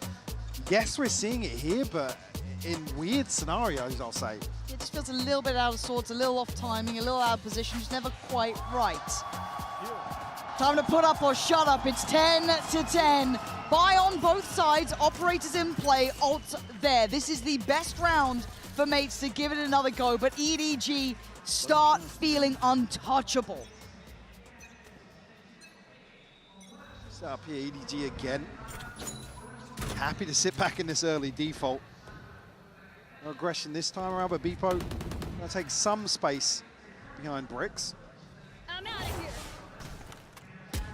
Another situation where Mini's not really been able to find much space on the defense. Go, go, go. I guess ahead of EDG finding a kill, or Mates feeling the pressure elsewhere. Again, approaching the minute mark, and EDG still yet to show their hand. Playing very carefully, making it hard to get that beat. It's Martin who might receive the first real challenge. I think it's CB on the other side, just forced off by that smoke. Still wants in though. What is this orb? I don't know. Are they expected to play into that angle as well? I'm not really sure. Okay, so then if they're pathing towards A, it's Beepo. And he's got it. That's a good shot. 40 seconds. Tempers his pace, trying to back away. You see the trade there. CB wanted that. He's actually just hunting him down. Pops the ult. This guy wants to go wild. And he's got Beepo. Still chomping at the bit for more. Cliff, Martin finally finding something. But CB fully off the leash. Did some good damage, but maybe not enough. As there it is. Mate finally stopped the rot. Beepo, huge kill to find, but still able to get back to site and make it difficult to EDG to scale up behind that. I think EDG probably thinking, yeah, there's max one more here on site, but this is the sort of example, Mates able to throw bodies towards the site. Almost a pre-take scenario here. And finally, stop the bleed. Well, stop the bleeding. Pause momentarily. Yeah. We'll see. They're so aware that Mates have been just pressuring this time and time again, but I feel like we're seeing a little bit of a switch up now from Mates. Kind of with that kind of 1-3-1, we started to expect to know a little bit more. They're going for a late mid-walk, though. This is more like it for Mates. Yeah. This feels like what we'd come to understand, and you can see why. Chichu's beheading opens up a problem. The back line now isn't secure. They don't know about C. They don't know about Garage. They don't know about Window. So all eyes turn towards the A side. Mini now positioned here with some util. Starzo, a late drone. Will it spot? Actually, a ton of information Is there anything that can tilt this back in EDG's favor? And already, Mate's going to give up the site, though. This could be another pre-take. I doubt it. Looking like they're going to respect this for now. CB just making sure plants in. Still got the cam to deal with here. Maybe some information for Gentlemates here to potentially convert this man advantage. Flash, ult, time to go. Martin trying to set this one up. Nobody, got to be careful. It is! Martin breaking the back lines. Mini from heaven, but Kung standing guard, still holding his ground. And now it comes down to the two, the one who took his record, the one to try and go above and beyond. The defuse in play at 12 rounds made now by Martin. The TP back up to heaven, just breaking the ankles of Kung. In the chaos there, so hard to keep track of what's going on, but Martin just always a threat with these ultimates. God, these two. The reposition is perfect. Kung nearly hits the adjustment so there, close. by the way. That's a coin flip. A big 1v1 for Martin to come out on top. Yeah, you can hear it even in the replays. You feel that in your bones, that sort of stuff. What an incredible quality game we can have if we get these sort of levels of performances from the individuals. I think that was the first time we really saw Martin show a glimpse of what he looked like before. Kung so close to pulling off another legendary moment. But at 10 to 12, the tides have turned. This is now looking like Mensa just, mates are so close right there within touching distance now. They can forget about the run of, 6 rounds on a trot and get into map 2. But for now, EDG are not done yet. They had that buffer, Mike, you were talking about it. We were looking at it. That's starting to come to an end. But obviously, it's now or never. I was talking about the comfort they would have in the last few rounds of this second half, but everything but the TP invested. It's mates to actually string together 2. Starzo 2 away from the Hunter's Fury, only the neural theft for them to work with, but certainly an example here to show they've still got their finger on the pulse. Yeah. A solid grasp on how they want to approach the defensive side of Haven, even though we've seen some switch-ups. Kung back on the operator. Still positioned early on here to maybe greet a member or 2 of mates. Oh, here we go. Stars are going to be noted. Little exchange. This time no mid-slip. At least down towards window. There is obviously Martin's position.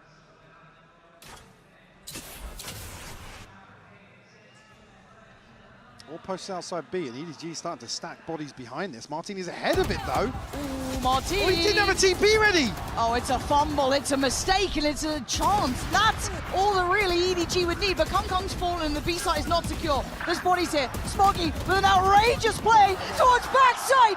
Do not tell me EDG are done yet, as Beepo's options are looking rough here. A judge, a sheriff, and no teammates anymore. One body dropped. No way he's going for this. Yeah. Look at the money here. No shot. On the side of mates, it's only 2 rounds. So Starzo and Glyph going to be struggling in terms of the follow-up purchase here. Benefit being Hunter's Fury now secured for them. And a spanner in the works from EDG. Martin, again, I didn't quite catch the timing there, but you could see almost the panic trying to send another TP out. So a total misread on the timing for EDG's pivot, and this was only on the confirmation from the drone down A long. So it should have been well equipped, really. I believe Mini and Glyph still positioned outside that C window. Are we getting OT game 1? Map 1? I mean, it would feel that way. I'm not mad about it. I know exactly. Again, great work from Smoggy. I can't underestimate that, really. Kind of breaking the line so well. That's a rough mistake if it was a mistake to be making there. That's, again, suddenly... I mean, all just heartbreaking timing for Martin. Like I said, I didn't know when that TP has expired, but he's just on an island there.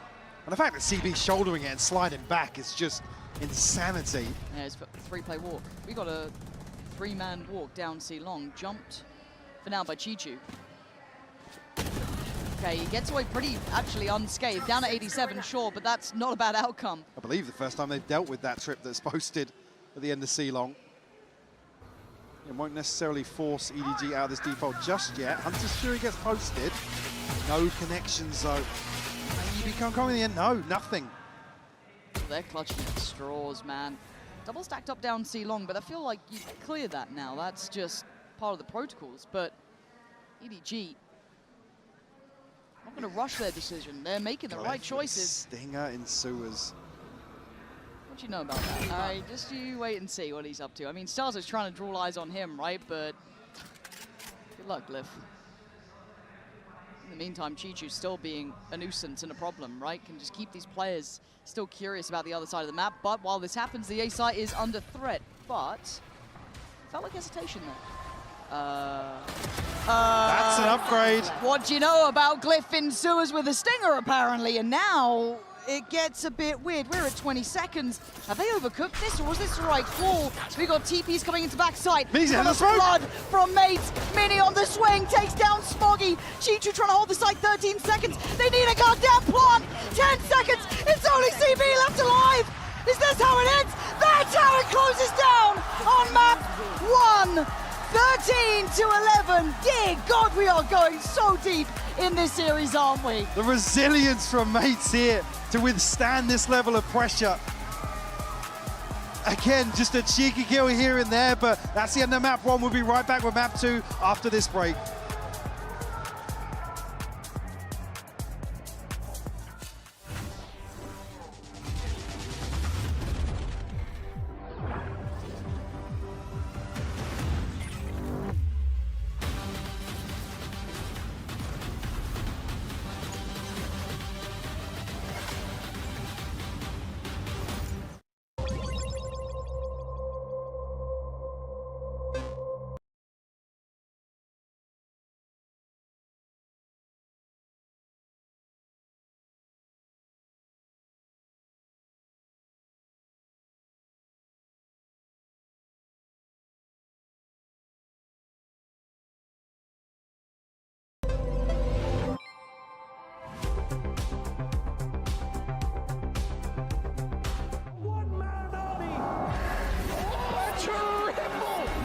He's hunting down that title!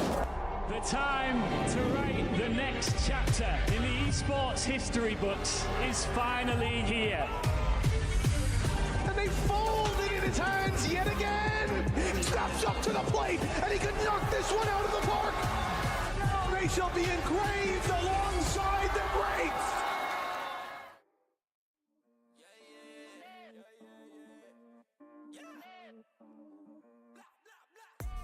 Estamos ready, we dripping en Gucci and Fendi, con modelo y botella de Henny. Estamos duros, la vaina está heavy. Todo el día, todos los días, bendecido, gracias a Dios, Ave María. Todo el día, todos los días, tuve mi Dios y yo gozándome en la vida. Así que DJ, ponle la música pa' que ella se guíe y que la rumba no se acabe, dale sigue. Ponle la música pa' que ella se guíe y que... Now we flexing Schwarzenegger. Now we flexing Now we flexing Schwarzenegger. Now we flexing Schwarzenegger.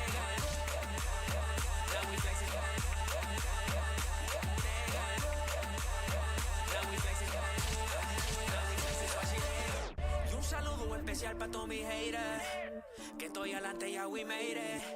Si ama la vibra, si ya leira, cause now we flexing Schwarzenegger.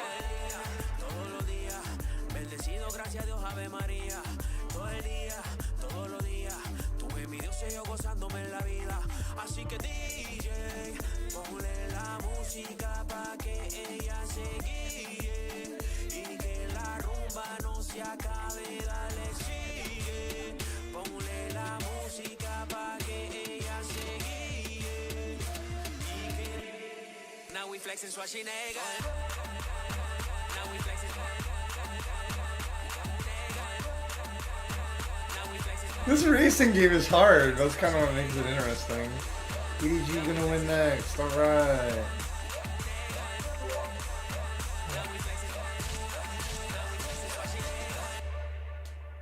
This racing game be hard, man.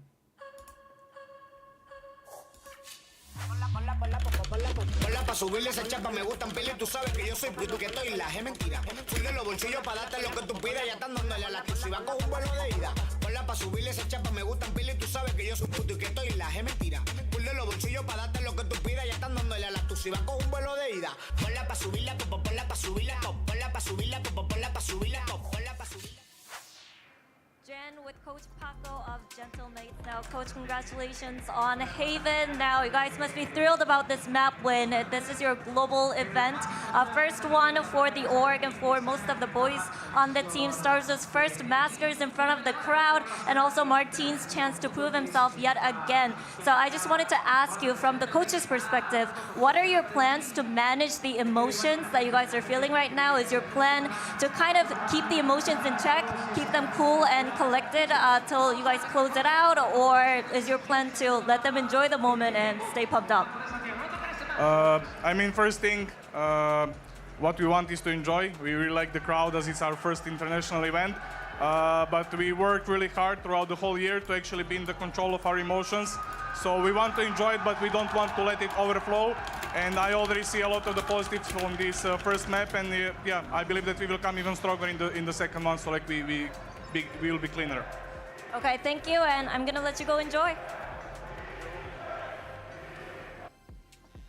What a grueling way to start off Master Santiago as Gentlemates managed to pull off the win. But if you were watching in the beginning, you're probably thinking, yeah, of course, Golden Boy, that makes sense. But EDG managed to fight back to a 13-11 scoreline, Wyatt, after really struggling in that first half. It was almost a Gentlemates 2025 moment, and it was also a team getting so hyped up at their debut event, and then things start going wrong, and they can't get back into the game moment. But that wasn't the case. A quiet Martin for most of the game came to life at the most important moment to win out that 1v1 clutch, which was the turnaround round. It absolutely was. Those A defense rounds, they finally got working, but throughout it all, Mini was there, putting in the shift, making sure that on the attack side, he was constantly finding them openings. On defense, he found it a little bit more difficult to get involved in a lot of what was going on. I do think it is a bit concerning, though, that both Martin and Bipo had wobbles out there. Like, if you're just looking at the duelist matchup, in fact, it was CB who started picking things up a little bit towards the end. Towards that end. So for Pearl, where you have that clash of the double duelists, form is actually looking pretty good for EDG. Well, you want to talk about form, and even though they did hold an L in that first map, we got to talk about Concon, because he's your HyperX Reflex moment of the day.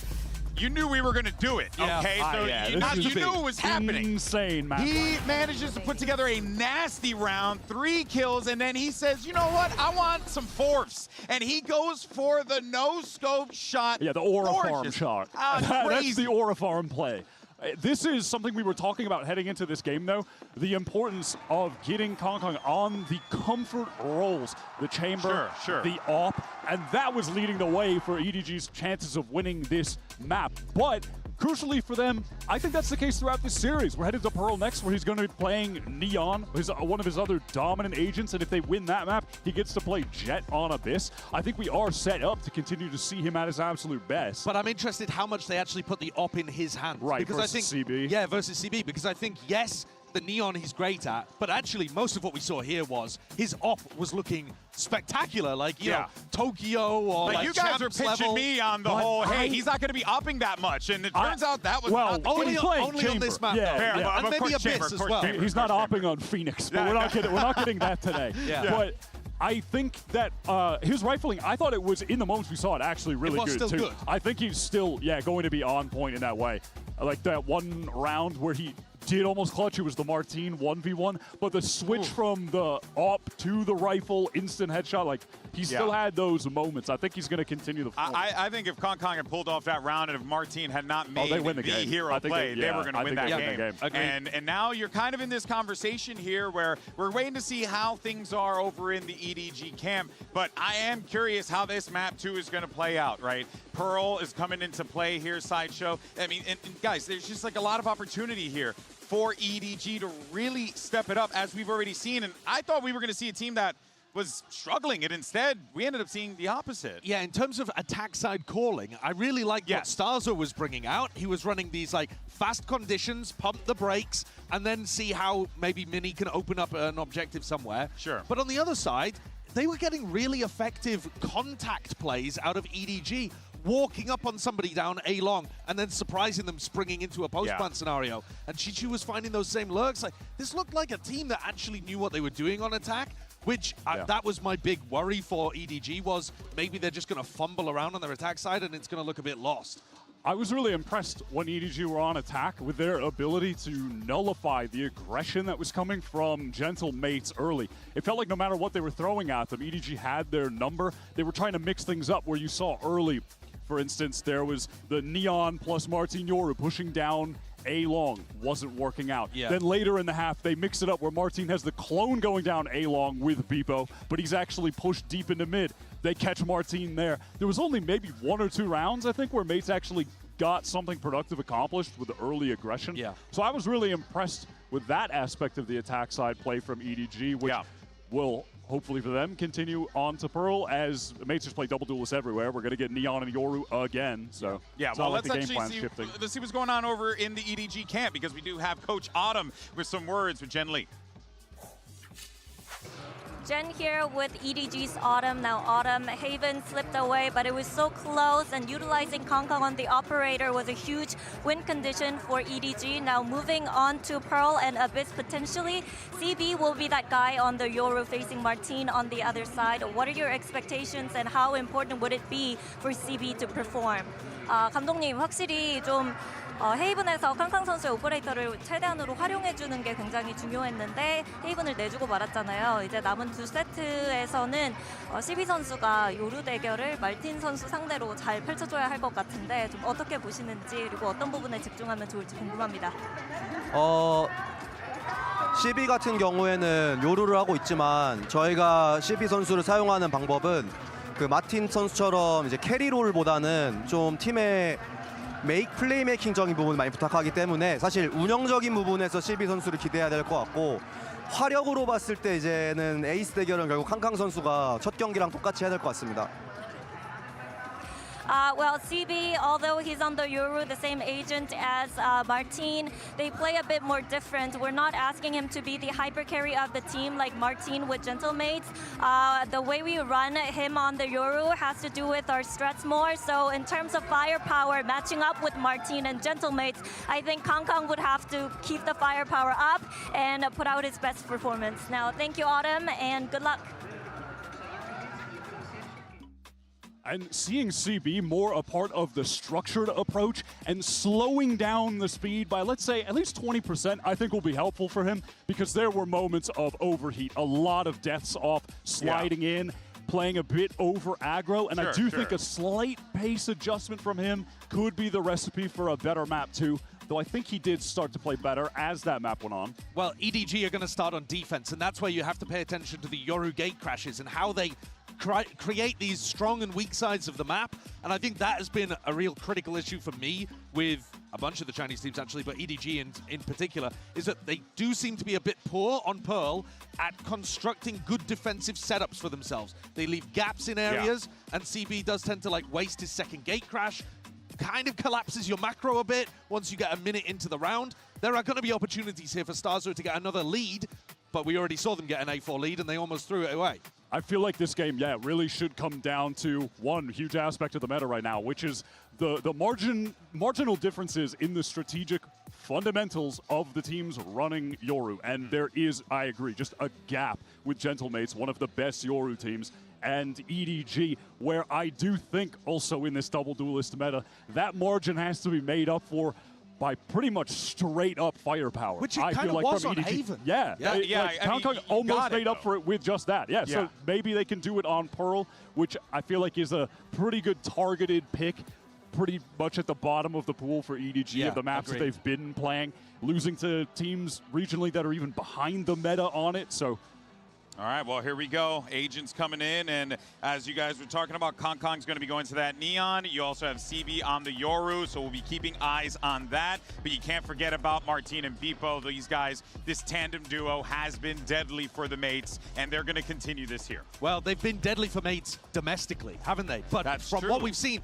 if Martin hadn't had such an important 1v1 win against Kong, the majority of the rest of the stuff that we saw was actually lackluster. But I look at it like this, though. That's why Martin is on the team. That's why he's there. That's when you earn your paycheck. When you get onto that box and you shoot him in an angle they did not expect, you got to make that play. It was a very smart play as well. He used his intelligence to be able to win the 1v1. But I also want to see him be in positions where he can dominate the game. Like they have the potential here for Martin to run rampant, and yet we haven't seen it.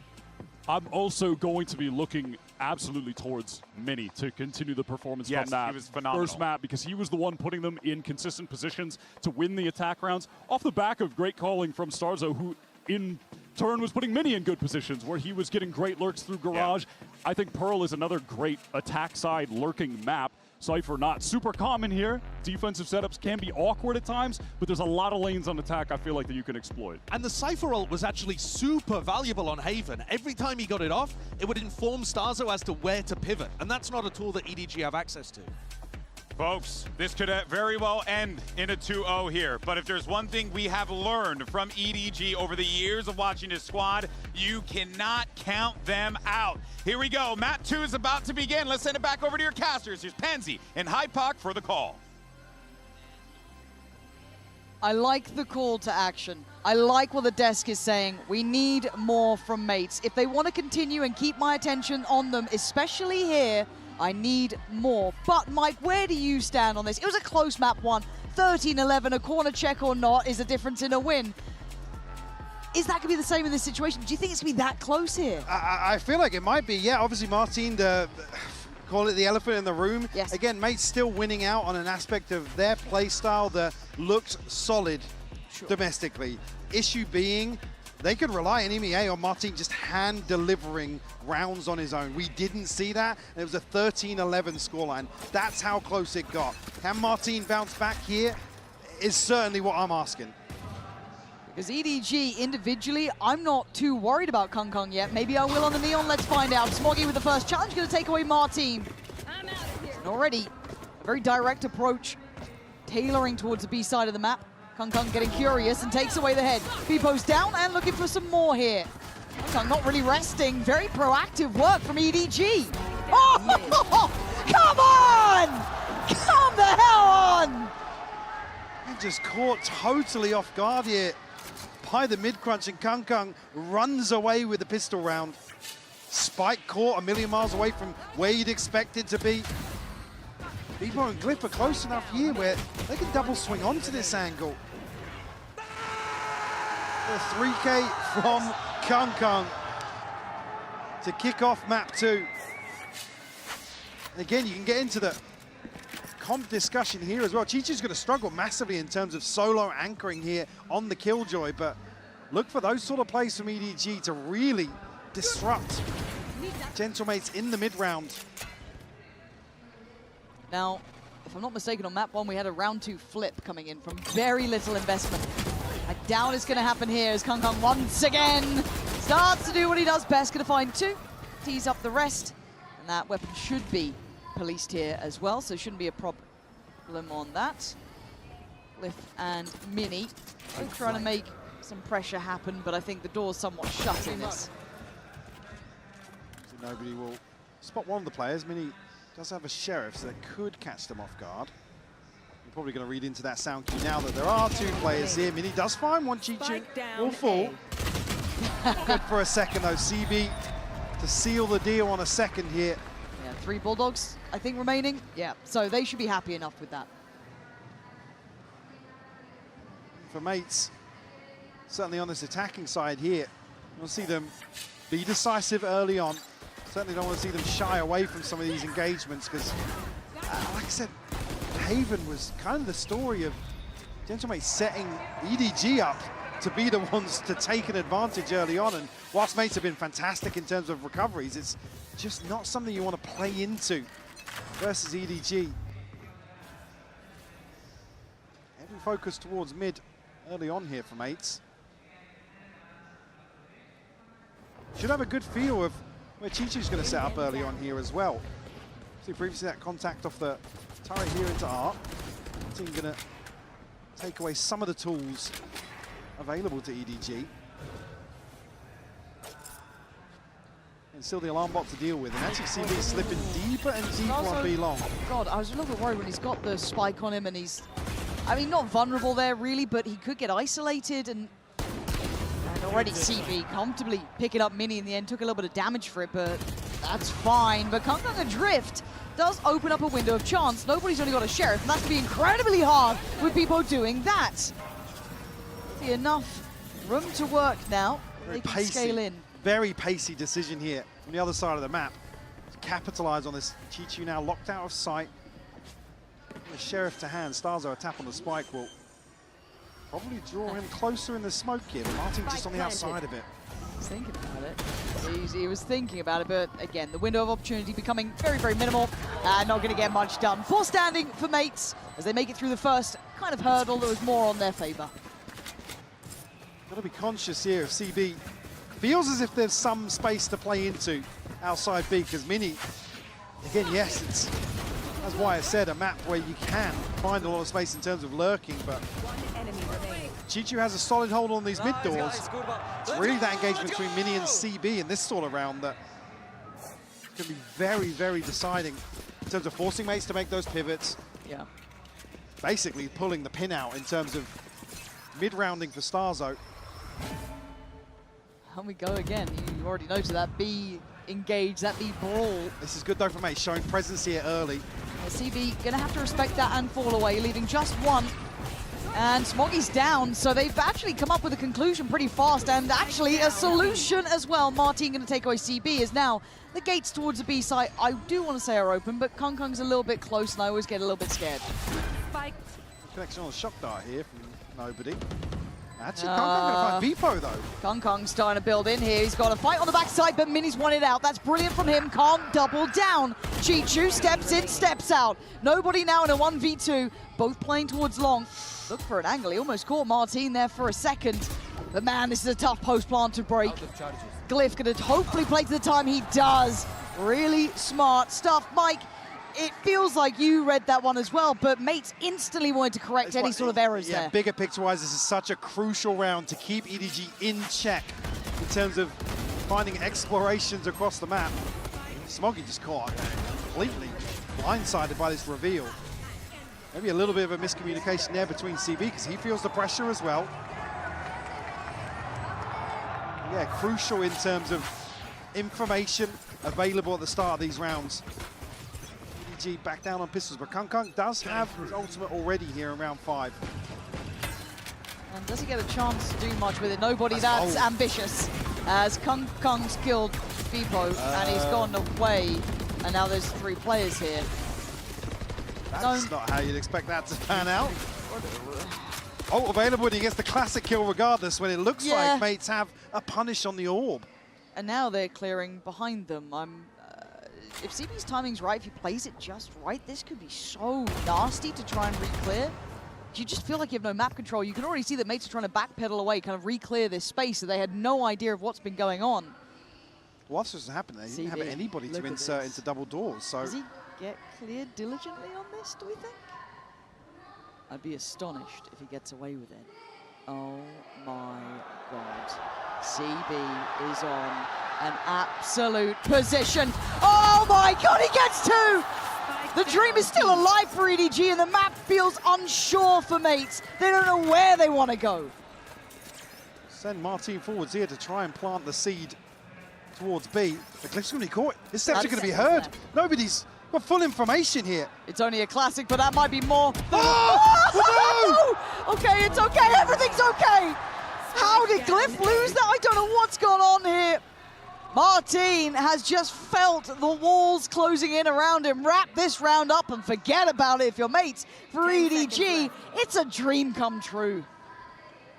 And the trip placed here, but CB gets into a position that goes completely unchecked, and Martin will fall here. Smoggy sealing the deal on a MasterCard Thrifty. That's nice. That's nice. And for Mace, they've got to be kicking themselves about that one. These tendencies are already on display in these early rounds. Again, the fact he gets 2. It's outrageous from CB. But again, mistake early on in the half. Now should be a reality check for Gentlemates. An adjustment in diligence. Some of this mid-round calling. Beepo, throw it at the wall and see what sticks. The C's does nothing, and Beepo shreds them. Look at that utility on the assist towards Kung. Took 3 of them to set that up. That's an early body dropped and a play it to the good for Mates. And already pretty deep down B long as well. CB had to reset to put another TP in place. Oof. Flash out here to try and set himself up, but this is bold from CB. CB, I don't know, man. Like, this could be the death of him, but he's been given a new lease of life. Martin looking to kind of scale around towards that CT side, get the deeper information, but the rest of his team can't make it up there. Martin comes out of the TP, finds a pocket to play from as Mini then doubles down. Sight now under scrutiny, Mates making it work. 4 against 1, Chichu's gone. It's so funny to see as well, nobody going to check that pocket in heaven behind the divide, but Martin still capitalizes the Starzo. We'll clean up Chichu here. Again, CB a little off kilter in terms of what he wanted to do. I don't know what the actual initial plan is here. He puts himself in a position to make a bold play. Yeah. Get this opener set up perfectly from Starzo and Glyph. Gentlemates stick the landing here. We're on the board, Patricio. Great conversion in terms of that purchase. Time to jump. Where are you? We have Starzo's ult here. On the other side, EDG starting to stack up. Only missing Chichu and nobody. Chichu's close, right? 2 Yeah. away. Again, the purchase not really there. Judge about the best thing that EDG have pieced together here. I just feel like the dust hasn't settled yet, though. So many of these rounds have so much danger to them, even in this lighter purchase. This could be the one that, you know, finally puts it into more of a standardized rhythm, but they're willing to invest ults around this, Mike. They're putting a lot to this. Kung takes a walk. Glyph gets noted, but Mini, I think, goes unchecked. So he might be able to keep this secure. He does. Takes away Kung. That's the big threat that was kind of lingering behind the ult that CB invested. We'll have opportunity here to rotate. CB still tasked with holding down B long. Chichu will show his hand, but Beepo inserted, I don't think is noted just yet. No, I think he's been somewhat given a lot of freedom here. I don't think he's going to hear too much until that rotation happens. And how much do they commit? Back and forthing. But now they're trying to sell a fake on B. Beepo's not heard a rotation. No. They are sending the spike elsewhere after feeling a little bit of pressure here, but it's a judge on main. Yeah, this is still sketchy. Like, Starzo's trying to, like, posture up, right? Like, look, it's all coming this way, but it is still... Nobody's not moving. Nobody doesn't have to. This could be a disaster. Let's find out. Nobody might be breaking their hearts. Shot by shot, he bought great time. He's made this doable. And we made that chunk of damage hurt a whole lot more. 4 seconds. Round is wrapped up. Gentlemates overcomplicating this every time. Another example, we saw some rounds on Haven where mates are maybe 10 to 20 seconds late to some of the decisions that look so cerebral. Like you said, just overcooking this massively. EDG happy to leave nobody tasked with holding down this choke point, and mates fumble. EDG are 4th here to put them 1 round ahead. They said the judge, the best thing they had, and it pays off. Oh, it paid off and then some. And now Kung's got the operator. Iconic. Oh, nobody could be... Oh, you're not meant to win that, nobody. And you're going back for seconds. Famished. Wanting to feast on those players, and now you can see the Gentlemates want more. They have to try and win somewhere in this. Eyeing up deeper, but CB's aware, man. Look at this positioning, it's so good. Great control from EDG. Starzo and Martin. Nah. Okay. Starzo. This ain't where you wanted to be. This is not how you wanted it to go, but EDG styling on him now. We'll see mates pump the brakes a little bit here. Potentially a timeout to switch things up. Again, just not finding comfortable engagements here in some of the rounds where they commit to finding an opener. Seeing at least putting some numbers up early here, but it doesn't necessarily amount to much in terms of successes.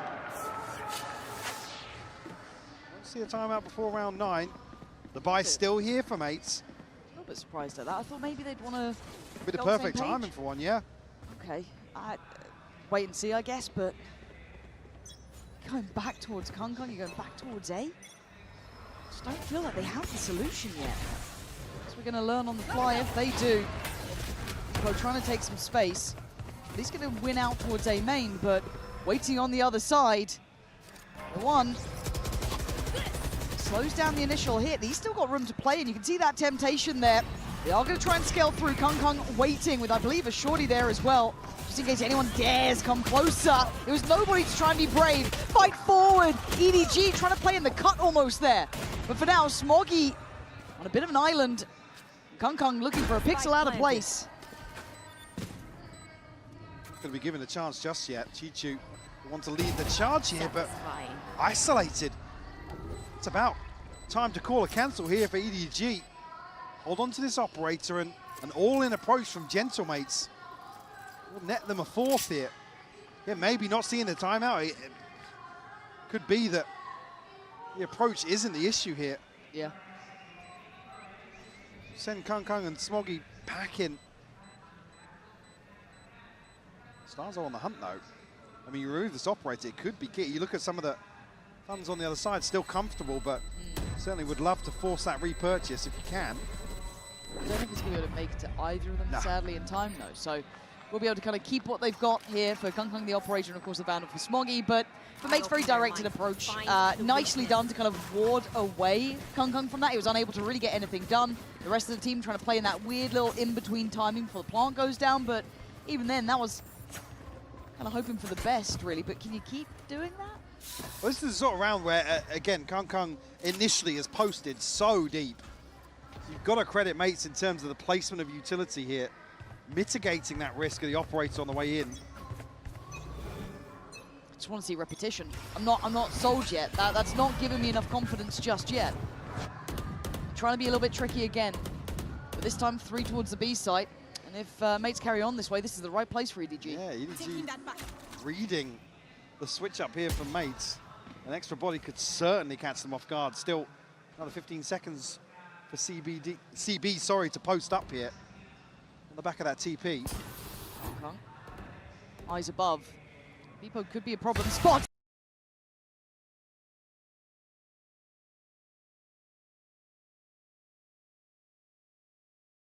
Looking for another target. No one left to even find at that point. But there's nothing else happening on the map for mates. This is the sort of situation where they love to insert a player. There's no comfortable mid-round condition for them to rely on. Nobody again, just tucked in. Happy to play that position. Smoggy caught off guard, but still wins it. Yeah, and it feels like nobody's just that, if anything goes wrong, here's our fail-safe. He's going to be on the site. Yep, Smoggy goes down, but how do you clear nobody?